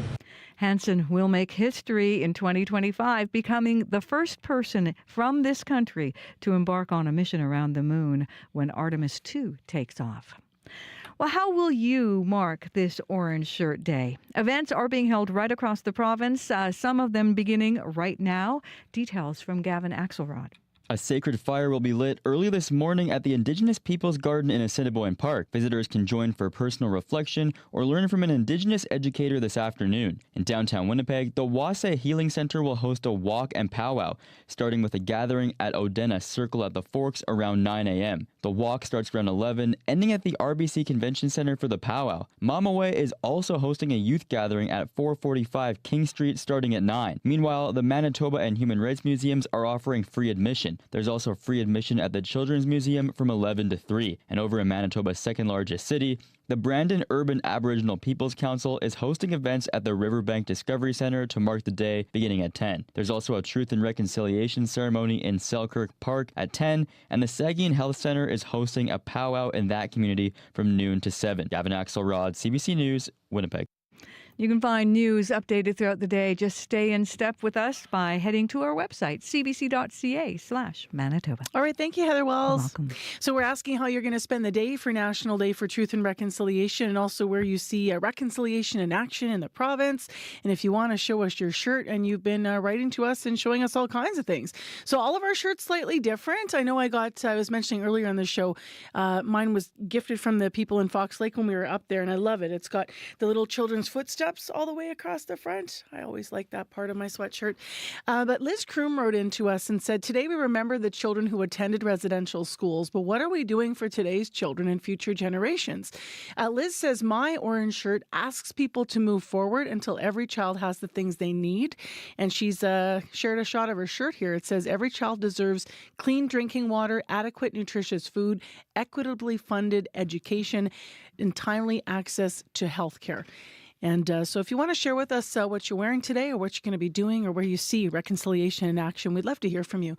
788-3205, as Heather said, it's the first year we have officially the stat recognized here in Manitoba. So let's find out about the day. Weather's very active today, Abby. Very active, I will tell you. Mostly cloudy conditions seen across board. We're going to see showers in some regions while the conditions will become breezy. Currently, Winnipeg at 21 and cloudy skies outside. It's going to be mainly cloudy for the most of the day. We have a slight chance of showers in the forecast, becoming breezy as temperatures drop to 12 degrees this afternoon. And then tonight we'll see the skies will clear as we get closer to midnight. Heading west to Brandon, 14 and partly cloudy at this time. Mainly cloudy conditions also in the forecast. We have a slight chance of showers for that region, and then it's going to become windy as we get towards the noon period. Temperatures falling to around 13 this afternoon.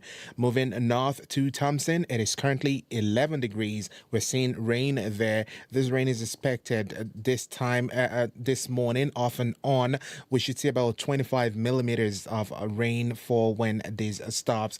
It will become windy and breezy at some point late in the afternoon, and temperatures will drop to 7 degrees. Further north in Churchill, 8 and cloudy with a rainfall warning in effect. Heavy rain is expected throughout the day, accumulating to from 25 to 40 millimeters with strong winds this afternoon. Temperatures will be dropping to 5 degrees. Down in Dauphin, it is currently 14, mostly cloudy. We're going to see cloudy skies today. A slim chance of showers for folks in Dauphin. Temperatures will drop to around 10 degrees. Gimli's at 21 and mostly cloudy. Today's forecast calls for mainly cloudy conditions for the Interlake region. We have a slim chance of showers in the forecast. Expect breezy conditions, and the winds will shift from the south to the west, with temperatures dropping to 12 this afternoon. Steinbach at 21, dropping to 12 degrees. Also similar conditions for more Norris, cloudy at 21, dropping to 12 degrees.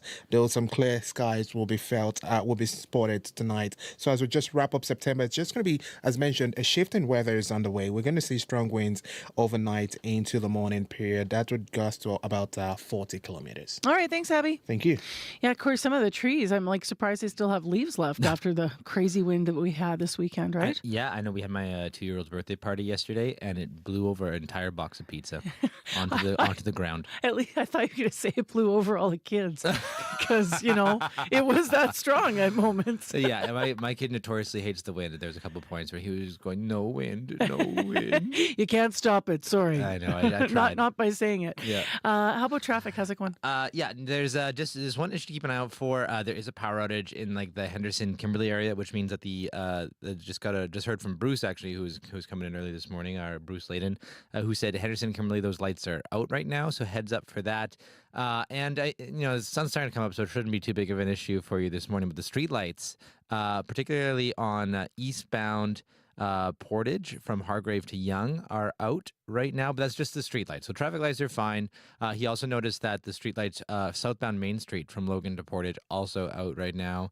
But really, the sun's out, so it shouldn't be an issue. But they have been out, he noticed, actually most of the weekend. So hopefully they Portage come on. or Main? You're saying east and west. Both. So Sorry okay. Sorry about that. Southbound Main from Logan to Portage, and then eastbound Portage from Hargrave to Yonge. Yeah. Or Yonge to Hargrave. All right. That's all the issues going on out there right now. It's going to be pretty slow going overall, I'm guessing, this morning because it is stat holiday. But if you do see something going on, give me a call on the CBC commuter line. That number, 204-788-3093. All right. Thanks, Corey. Thank you. Well, on this National Day for Truth and Reconciliation, we're looking at language next on the show. An increasing number of Indigenous communities in Canada are trying to find ways to revitalize their languages before it's too late. But they say it's not easy. It takes time. It takes commitment. It takes money. So far, Ottawa has provided hundreds of millions of dollars to help strengthen, preserve, and revitalize languages, and they have promised more in the future. But to look at where we're at right now, the CBC's Colleen Underwood has been speaking with Indigenous language experts and teachers all across Canada about their community-based efforts. And she joins us this morning with a special report. Good morning, Marcy. So first, why don't we start with a lay of the land? How many Indigenous languages exist in Canada and how many are endangered? Right. Well, according to Statistics Canada, there are more than 70 distinct Indigenous languages in the country. And more than 230,000 Indigenous people speak a language well enough to have a conversation, although that number is on the decline, which experts say is, likely a result of elders and other language holders passing on. And this is true for Métis, Inuit, and First Nations communities. Now, at the same time, the number of people learning an Indigenous language as a second language is actually increasing, and in some communities, it's quite dramatic. But it's just not enough to offset that loss of mother tongue speakers. And according to UNESCO, 75% of Canada's Indigenous languages are endangered, with some only spoken by a handful of people. Georgina Liberty is one of the directors for the Office of the Commissioner of Indigenous Languages. I would say that they're all endangered. I mean, there's we hear a lot of Cree speakers and people recognize that. Oji Cree especially, again, is very, very popular, but they're nowhere near being safe. We wouldn't say that there's any Indigenous language that's safe. And for those who may not know, the Office of the Commissioner for Indigenous Languages was created by the federal government in response to the calls to action. And its goal is to promote languages, support those grassroots efforts, and keep the federal government funding in check. And Liberty says they're currently building a database to try to determine that status of languages in Canada. Now, we've done some stories, of efforts here in Manitoba, but what are some of the ways that you learned that communities are trying to revitalize their languages? Right. It really depends on each community. Some are just starting right from scratch. They don't have anything to work with. So that means that they're first sitting down with their elders and they're recording words and phrases and stories. And then they have to translate them, often now onto digital platforms or other apps and textbooks still as well for the classroom. So here's Cherith Mark. She's a language coordinator for Stoney Education Authority with the Stoney Nakoda First Nation in southern Alberta. She says they've recently recorded up to 15,000 words, and she explains why it's so time-consuming. Each family clan within this community says a word differently, which I found really interesting. as we've started this language project. So what we've been trying to do is incorporate all the different ways people say one word. And so we've gathered all of them and make sure that the way they say it are incorporated into our resources. Yeah, it's not just families that are different. They say they often record both female and male elders saying the same word because they each say it differently as well. What other types of revitalization programs are there? So others are a lot farther down the path, including the Okanagan Indian Band in BC. So they've created an Indigenous language curriculum in Silkshin, their language, for their cultural immersion elementary school. Danielle Saddleman is their language and cultural lead, and she says at first the focus was on the children. But she says it's become clear that, they need to reach others in order to truly reclaim and revitalize their language. We can't put this responsibility just on our children. Like, we have to take a responsibility ourselves and learn language. One of our elders in our community said it's so important, like, that we speak our language even when our babies are first born, right? Because she said first thing that happens is we give birth and we're not even always the first one to hold them. And all they hear is English, is where they should be hearing our language, right? Yeah, so that's led to more youth and adult programs, mentorships in the community, because the more people that speak it, she says, the more that can then teach it, right? Because often they struggle to find enough staff to provide these programs. Mm-hmm. Aside, though, from more participation from the community, what else do teachers and experts say is needed for revitalization to be successful? Right. Well, they'd like to see more funding, and not just more funding, but more predictable funding year over year. Since 2019, when the Indigenous Languages Act was established, the federal government has provided more than $600 million for these initiatives, and this year it renewed its funding agreement, promising another $225 million over the next 5 years. And on that, here's Georgina Liberty again. Of course, there's never enough money. I mean, it's 150 years where languages have been deteriorating, and so it's not going to be a quick fix, right? It takes a lot of money to be able to put these programs in place, but it's a so long process to be able to get people to understand why this is important. Yeah, and just, one of the recommendations I've heard about these types of programs is for the federal government to consider funding them based on language groups rather than community by community to try to prevent duplication if it's possible. Why is it so important, as Georgina mentioned, for communities to take this work on, especially hearing how long and how difficult the journey will be? Right. Well, everyone I spoke with had, similar but different responses. Generally, though, they said that language is their connection to their land, and it's their connection to their culture and their identity, because each word carries so much meaning based on their way of life. Lorna Wanusa Williams is an elder from the Lilwat First Nation in BC, and she wears a lot of hats, including Professor Emerita at the University of Victoria. She shares an experience of working with those who have what she calls a sleeping language, those who had learned it and spoke it, but then had it taken away from them in residential school or the child welfare system. I watched these people as they regained their language, and it was the most beautiful, and, affirming experience I could ever have, to watch these people regain just the sense that they could use their language, and that it was okay and that they were okay. Yeah, Lorna and others say that learning one's language is a path to healing, and it's often an emotional one. And those learning it for the first time as a second language, they say that it helps change their way of thinking and the way they view the world, one that's more connected to their home. I love the way she phrased that it was okay and that they were okay. Thank you very much for the report. Oh, thank you, Marcy. At CBC's Colleen Underwood, based in Calgary, looking at language revitalization on this, the National Day for Truth and Reconciliation. It's 21 degrees, mostly cloudy in Winnipeg on our first official stat holiday on this September 30th. And there's a rainfall and wind warning up in Churchill today. In Winnipeg, our temperature will drop to 12.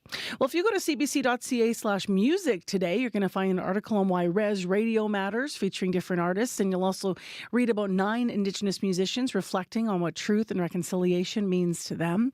All morning long on our program, we are playing some of our local talent. So out of Manitoba, this is Fontaine, who's a queer musician of Naheo Iskwe heritage. And just this past weekend, she actually won Indigenous Artist of the Year at the Western Canadian Music Awards. She's been a regular on our local scene. Her debut EP came out last year. It's called Yarrow Lover. Here's the title track. You say that we are in the part of a rom-com. Well, I say that you're right, but would you let me hold you tight until the morning? I don't wanna miss your laugh, I wanna hear it every day, my sweet baby. But there's a time for everything, and I'm afraid that ours is up my little lady. I know you're gonna find another.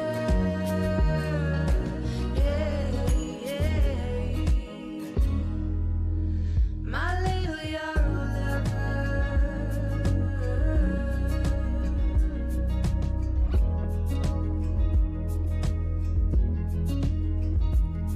You're like lavender in summertime, and I'll miss the days when you were mine. And I loved it when you kissed my nose, and how you look when the light hits you just right. I know you're gonna find another.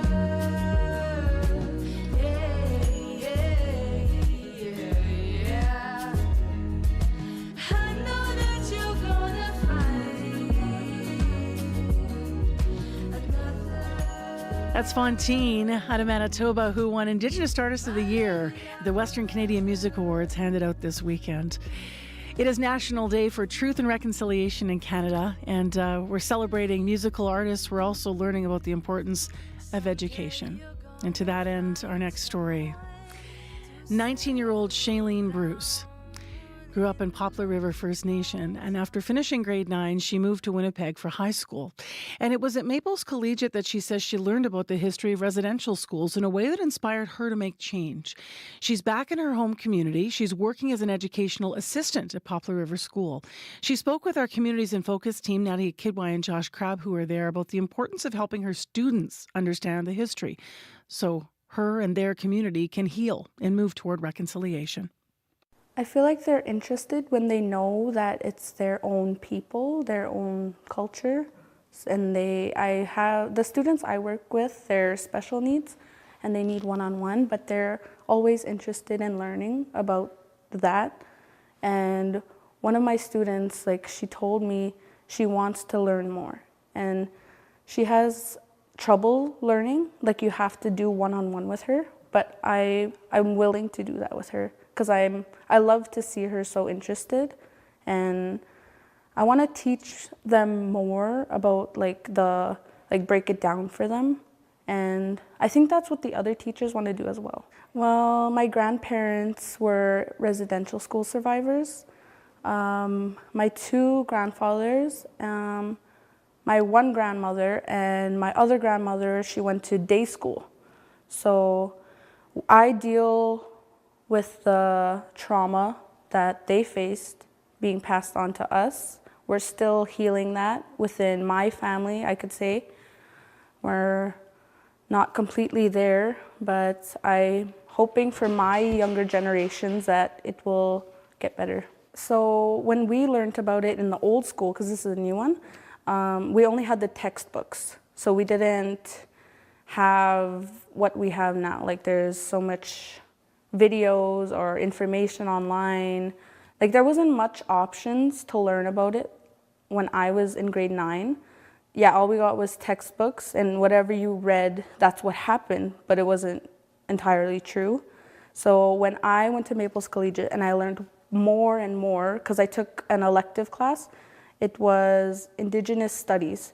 So when I took that, I dived deep into it and I learned everything that was being like kept away from us, and it hurt me. It hurt me to think of what my family, like my grandparents went through, my community members, and what us, the younger generation, has to go through now because of that. It's really important to me to educate these kids on what I wasn't educated on. My mom's dad, he went through a coma in 2011, 2012. He lost his hearing, so now he's deaf, but I do try to talk to him with it, like about it, and he always tells me stories, and I'm always glad to hear his stories. My other grandfather, not so much, but I can see that he's still healing as well.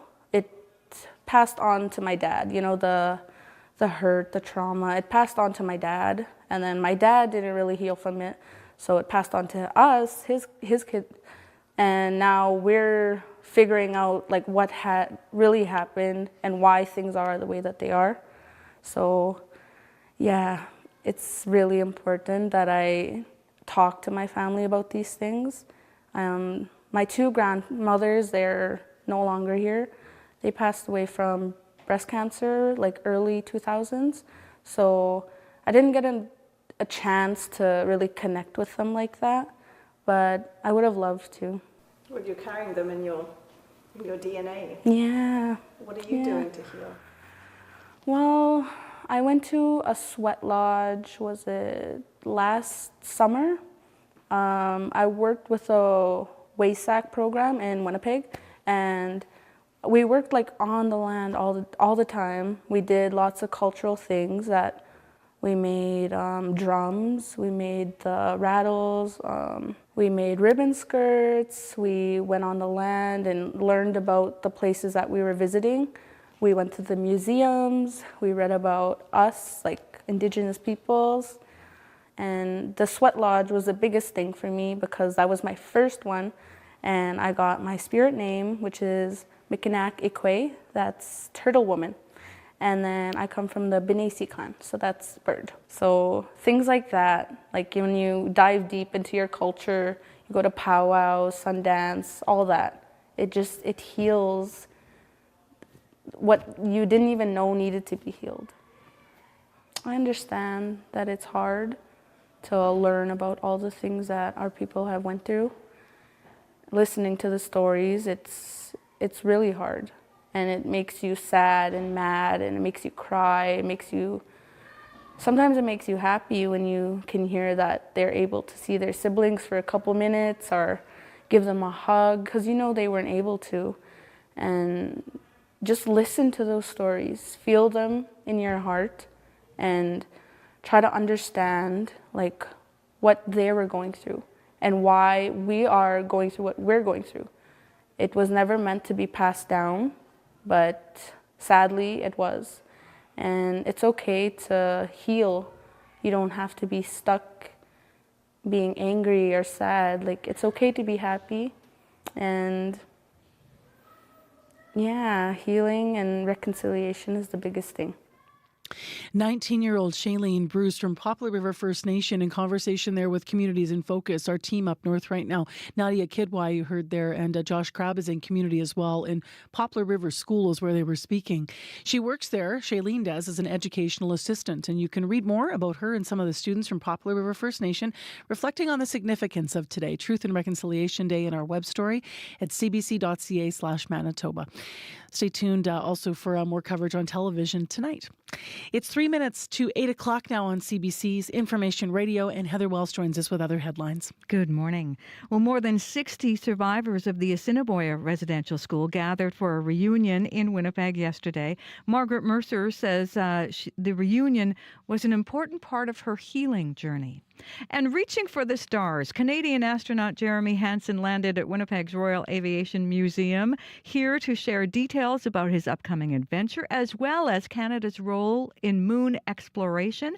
And he also wants to inspire young people who may consider careers themselves in space. I'll be back with more Manitoba news at 8:30. All right, thank you, Heather. You're welcome. Coming up after 8 o'clock, he is a self-described big Indigenous guy with a braid, but park the stereotypes, please.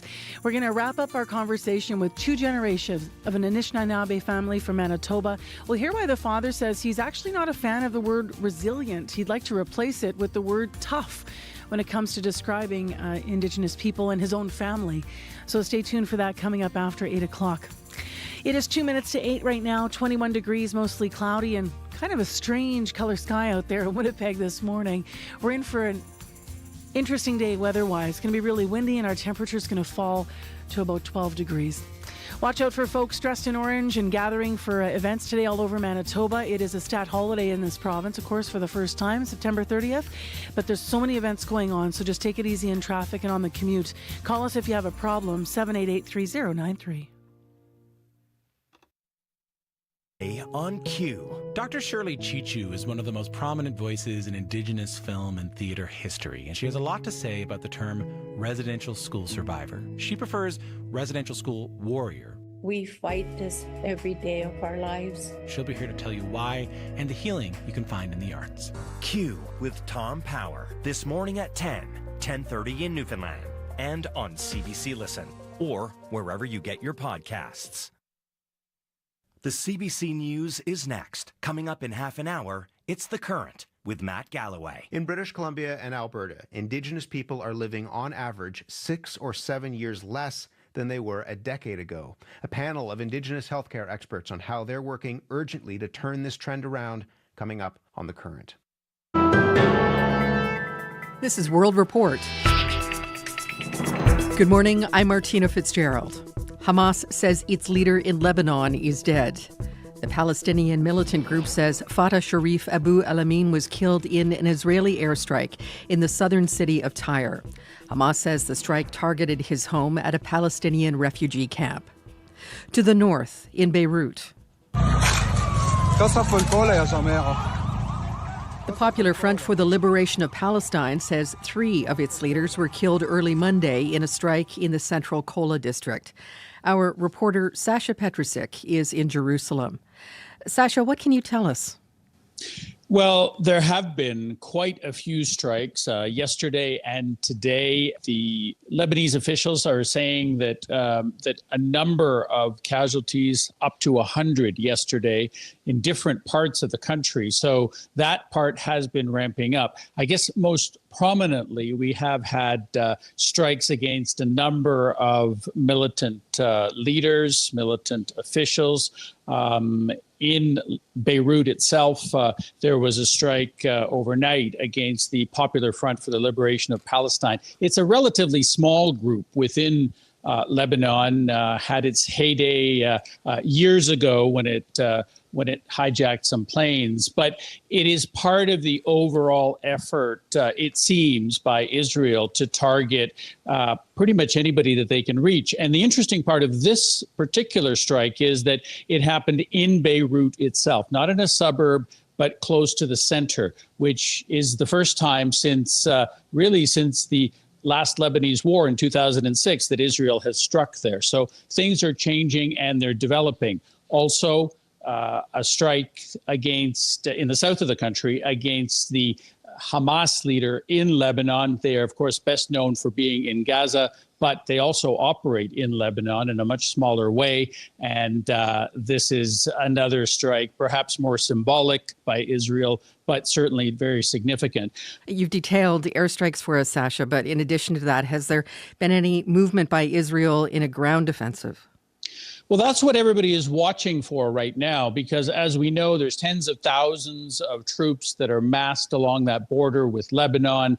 And as recently as late last week, Israel announced that it was ready for a ground offensive. And in fact, the U.S. president is saying that he intends to speak to Netanyahu about that very soon.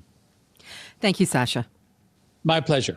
The CBC's Sasha Petrusik in Jerusalem. The storm may be over, but Helene's impact is being deeply felt across the southeastern United States. I travel a good bit in this job, and I've seen devastation created by war. This is right up there with it. Mother Nature bombed us pretty hard. South Carolina Senator Lindsey Graham describing the effect of the storm on his state. After roaring ashore in Florida as a Category 4 hurricane, Helene moved inland, battering half a dozen states. Nearly 100 people are confirmed dead.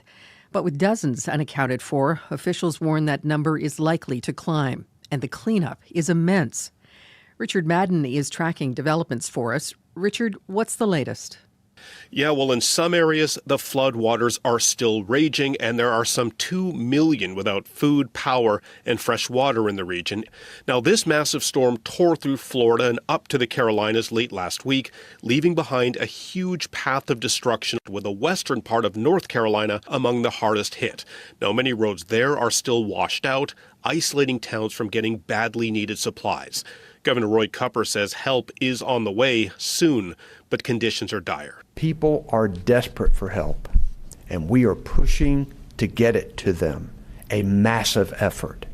Many people are cut off because roads are impassable. They don't have power or communications. Now, the urgent search and rescue mission for survivors continues, but authorities appear to be working against the elements. The forecast there calls for more heavy rains, which is slowing down their efforts. Now, Richard, the U.S. election is just about 5 weeks away. How is this crisis likely to play out during the campaign? Well, it's since become an issue. After all, North Carolina and Georgia are critical swing states.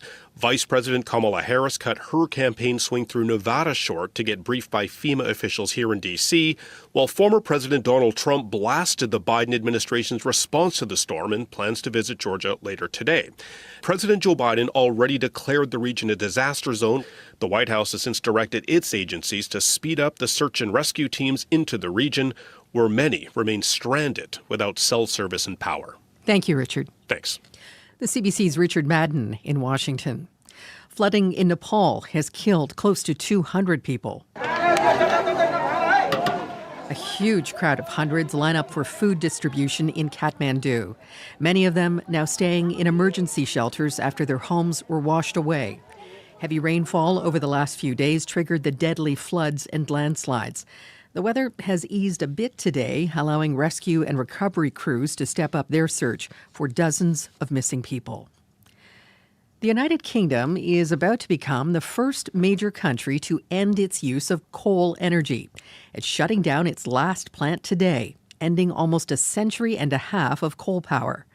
As Julia Chapman reports, it's a big step toward reaching Britain's climate goals. Britain opened its first coal-fired power station in 1882. Today, it closes its last.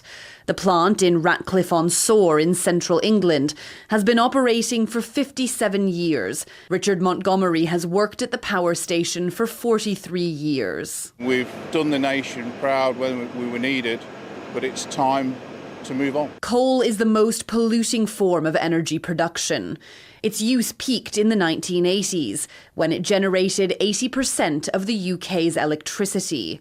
But last year, coal only accounted for around 1%. The UK is the first G7 country to reach this point.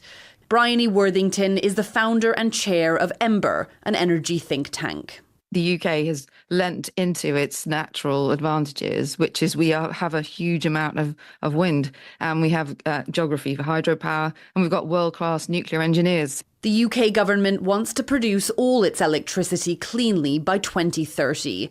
It's not on track to meet that goal. But even so, climate campaigners say today is a major milestone. Julia Chapman, CBC News, London. This is the National Day for Truth and Reconciliation, also known as Orange Shirt Day. September 30th has been a statutory holiday for federal workers since 2021. All three territories, along with British Columbia and Prince Edward Island, also consider it a holiday. And this year, as Karen Pauls reports, Manitoba can be added to that list.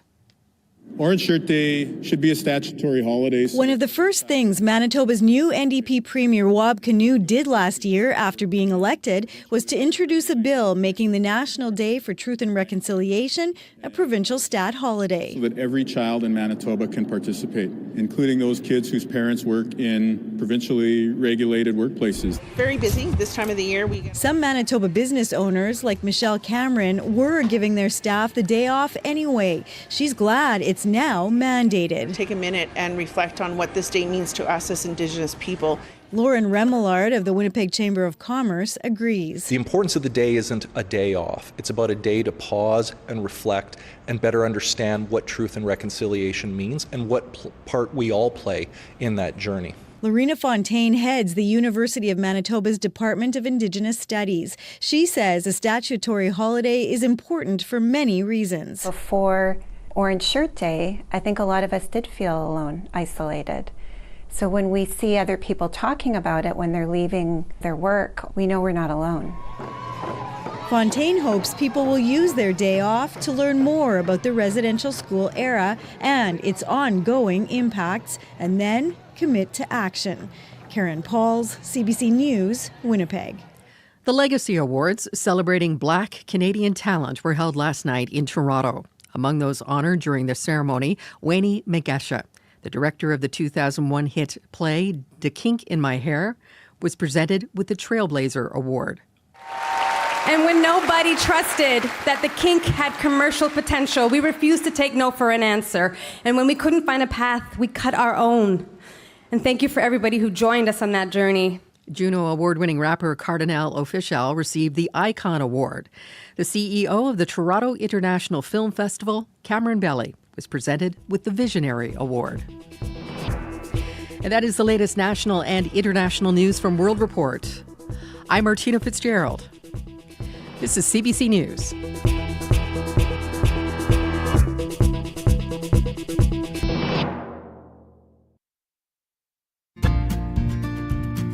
Good morning, everyone. It is the last day of September. It is the National Day for Truth and Reconciliation. I'm Marcy Marcusa, live in downtown Winnipeg. We've had some special programming today, and this half hour on the show, what's the way forward for reconciliation? Well, one Manitoba man says, start with parking the stereotypes, please. If you look at me, I'm like this guy, big native guy with a braid, and I should be like, speaking to the spirits. But I think, looking at different projects where that have been successful, and looking at how Canadian settlers and First Nations people can work towards success. It's based upon values that are shared. Our father-son interview continues with reflections on what it means to have shared values, open conversations, and commitments that are achievable. So stay tuned for that as our special coverage continues. I'm Marcy Marcusa with our team at Information Radio. Abby Adeyemi, Corey Funk, and Kevin Nipatebo all behind the glass with you this morning. Thanks for joining us. In a moment, we'll go to our news center. Heather Wells is there this morning and has headlines. Good morning, Heather. Good morning.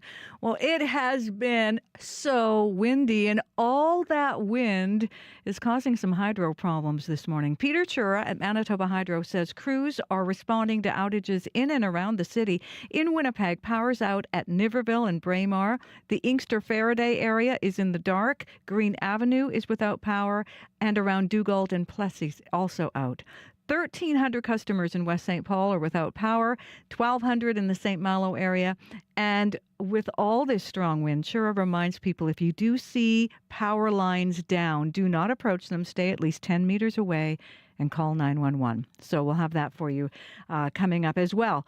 Lorena Fontaine at the University of Manitoba's Department of Indigenous Studies says it is important for Indigenous people to see other Canadians taking this day off to learn more about the residential school era and its ongoing impacts. There are events planned in Winnipeg and right across the province throughout the day. We'll tell you more about that in our next local news coming up at 8:30. All right, thank you very much. You're welcome.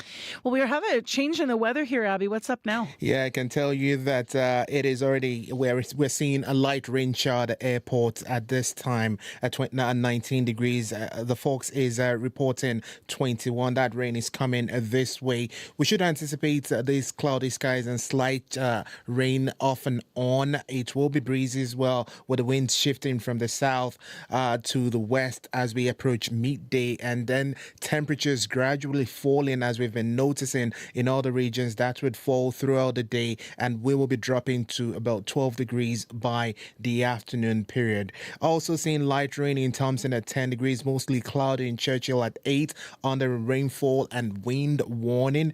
And for the other parts of the southern regions, we're seeing partly cloudy conditions. It's going to become windy, strong winds expected, gusting all the way to 70 for most of the regions down south, and then some clear evenings tonight. We're seeing temperatures hover between 12 in Dauphin, 12 in Brandon, and then Gimli, Steinbach, and Morris all seeing 21 and partly cloudy, and temperatures will be cooling off to 12 degrees as we get into the afternoon period.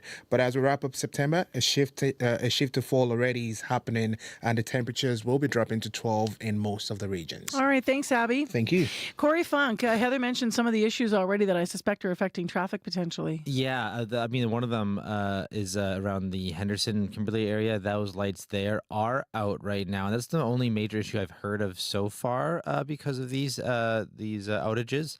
But I will tell you that the streetlights kind of have been out on southbound Main as well as eastbound Portage. Kind of right around here, but lights are, I mean, the sun's up now, so it's not too big of an issue now, but so it's been kind of lots of different electricity things kind of happening, so look out for that. But if you do see anything else going on out there, give me a call on the CBC commuter line. I'll let folks know what you're seeing out there. That number to call, 204-788-3093. So we're reflecting today in a number of different ways. We asked on Facebook early this morning how people, how you'll be spending Truth and Reconciliation Day, and also what you're wearing.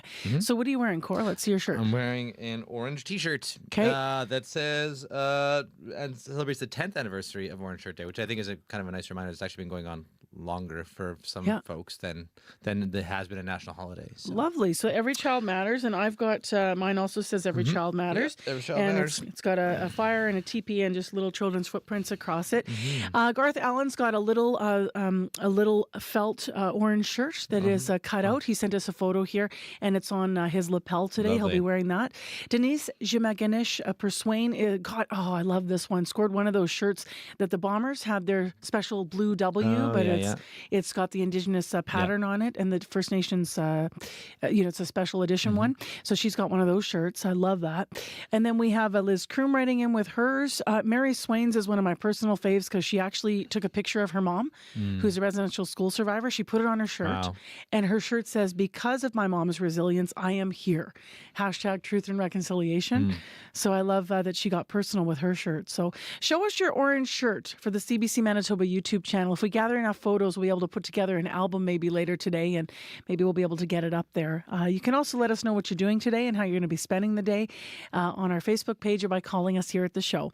The number is 788-3205.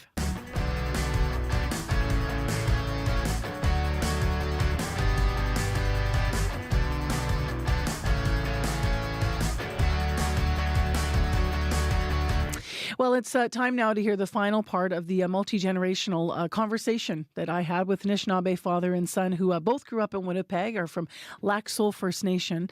Mayengan Linklater, who is 50, a longtime urban Indigenous community volunteer and also a poet in our community. And his 26-year-old son, Ondag Muldrew, is an assistant professor of anthropology at the University of Winnipeg online.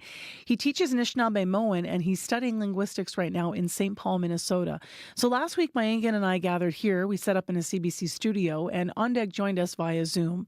And as we turned our conversation to where we go next, where do we go from here with Truth and Reconciliation, Mayengan brought up the specific concept and the importance of economic reconciliation and politics.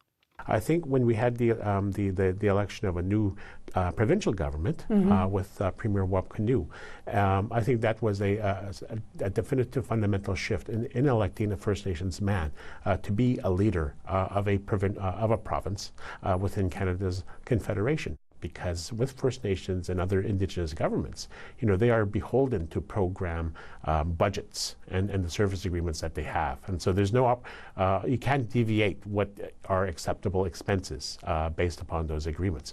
But having the opportunity to have your own source revenues to provide for programs and services not covered by those agreements is an opportunity for governments to increase the quality of life for their citizens. That, to me, I think is a fundamental shift, because you could have increases in program budgets, but you're still beholden to those operating agreements. Got it. Enabling First Nation governments to decide how they're going to make money and how they want to spend that money, Well, you know what? That makes a huge difference. That's a shift. It is a huge shift. Yeah. And you think that it's happening because the Premier understands, because he's a First Nations man? Absolutely. Yeah. I think it's really important to understand that. Just like when we're talking about what does Wab being elected mean, right? What does it mean? It's important because he's from his community. What do you hope, Ondag, that people think about on Truth and Reconciliation Day? Well, it's understanding, what the truths are. Again, going back to, what's the history, but more concretely, just where do we go from there? How about for you, Mayangan? Where as we move forward, what for you is the most important things people think about as we move forward with the calls to action and with reconciliation? So I think when you're looking at reconciliation and what the outcome that we wish to journey towards in terms of, and I believe we need to establish a vision that says, you know what, First Nations, Indigenous peoples need to have the opportunities to have Sunday dinner together. And the reason why I say that is because that means, that family has the parents are together, they have a stable house, they got a roof over their homes, you got the kids that are being fed good, nutritious meals, the grandparents are there, you have cousins coming in, and it's just a matter that, it's just establishing a healthy household that mainstream Canadians do on a regular basis. But for those folks that, First Nations families that, are struggling to make ends meet, they don't have that opportunity. And I think, just by having that opportunity to have families come together, it's not revolution, it's evolution. As a last question, how proud are you of Ondag in this conversation and just those generational gains and differences? And obviously, you must be reflective on how he's different from you are, maybe at the same age, and maybe because of the different experience in Canada and in Manitoba. Of course I'm absolutely proud about my son, As I've said over the number of years, I've said to Ondag that, use me as an example, not as a role model, just because of the fact that, I've had some ups and I've had some downs, but at the same time, take the best from me, take the best from everybody that you know from, and then use that to become your own person. I've also said to him that, we come from a tough family. We come from a tough community. We've experienced genocide. We've experienced all of these bad things. It doesn't make us resilient. I hate that word, but we are a tough people. Anything to add, Ondag, especially in listening to your dad reflect in this personal way? Just the other day, actually, I went to a naming ceremony for a little kid that was a week old. So that was really emotional to think about too. And that was something that they kind of get these sponsors in the community. They're kind of like their uncles or aunts, and then it was really special just to see that ceremony. It's done in an Anishinaabe Mwin. So that was really moving for me to see that. So thinking also, for me, that's the next generation. What's going to be normal for them? What's going to change for them? So it's just nice to see that. I think we have a long road ahead of us. But I think, with hard work, listening, being honest with each other, and I think, following through with commitments that we make towards each other and looking towards the humanity of who we are as people, and going beyond, the visual interpretation of what people think and should, an Indigenous person should be. What do you think that others might think that an Indigenous person should be? If you look at me, I'm like this guy, a big native guy with a braid, and I should be like, speaking to the spirits. But I think, but in my experience and looking at different projects where that have been successful, and looking at how Canadian settlers and First Nations people can work towards success. It's based upon values that are shared, being honest with each other, being open in conversations, making commitments that we can achieve, and following through. Thank you for being here. Miigwech. And thank you for being here as well, Ondag. Yeah, miigwech. Big thanks to father and son Mayangan Linklater and Ondag Muldrew from Lac Seul First Nation from Winnipeg for joining me for what was nearly an hour conversation in the end. To hear the edited version of 3 pieces this morning, we will post on our YouTube channel a separate video in case you missed it here on the air. And you can also watch tonight on CBC News Television. the National Day for Truth and Reconciliation. It's a day of hope, awareness, and reflection. Hi, I'm Phelan Johnson. As we acknowledge the rich and diverse cultures, voices, experiences, and histories of First Nations, Inuit, and Métis people, join me for a very special program honoring the survivors and paying tribute to the children who never made it home. Monday, September 30th at 8 p.m., 8:30 in Newfoundland on CBC Radio 1 and on the Listen app. So the special programming, as you just heard there all day long on all of our CBC platforms, here locally and on the radio as well nationally, throughout the day you're going to hear some special shows. To that end, Radio Noon today is not a local program. It's going to be a program that's been specially created for this National Day for Truth and Reconciliation. It's called Heart Speak. So from noon to 1, it weaves stories and conversations all about language and how it nurtures and connects and sustains us, and how it's inseparably rooted in Indigenous lands, histories, and cultures. So Heart Speak is on between noon and 1 o'clock this afternoon. And now this afternoon from 3 to 6, Up to Speed will be a local program, and a very special one as well, because you've been hearing Heather mentioning the big gathering that's happening today at the RBC Convention Centre. And that is where Up to Speed has been given special permission to have our show live. So Faith Fundell and the team are going to be on site this afternoon for Up to Speed, a special live edition on location at the RBC Convention Centre. So there's a whole bunch of things going on there. The grand entry is from 1 to 1:30, and then things go on throughout the afternoon with powwow intertribals going on, and different speakers and dancers. And I think it's going to be just lively and packed and meaningful and historical and hopeful. So Up to Speed will be there to capture all of that from 3 to 6 this afternoon on location in Winnipeg for this National Day for Truth and Reconciliation. It is 8:25 a.m. I'm Marcy Marcusa. We've got light rain falling at the airport, and just that kind of strange hue of the sky downtown where you're like, what's this weather going to do? Well, the temperature is going to fall to about 12 this afternoon. The winds will stay strong. Right now at the airport, they're southwest gusting to 39. And we are expecting a chance of showers this morning throughout the city. And as I mentioned, we already got that happening at the airport. There is up in Churchill today a heavy rainfall warning, about 40 millimeters of rain coming to the region throughout today and tomorrow, and a wind warning in place there as well. Well, we have a bit more music this morning to share. We've been playing solely Indigenous and First Nations artists this morning, and Jade Turner is one that we like to play on the show, a singer and storyteller from Mississippiwestic Cree Nation here. She wrote this next tune as a reminder to remain proud of who you are. It's called Stay Wild, Child.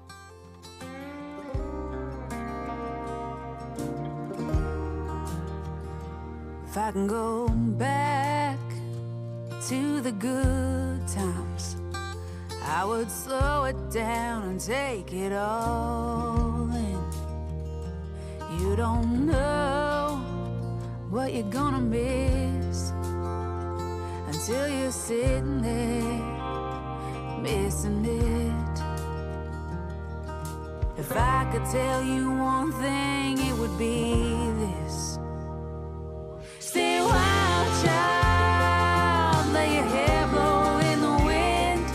Stay wild, child, oh wild child. Don't listen when they try to fence you in. Stay wild, child, my wild child. There will be times when darkness sinks in,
they try to fence you in.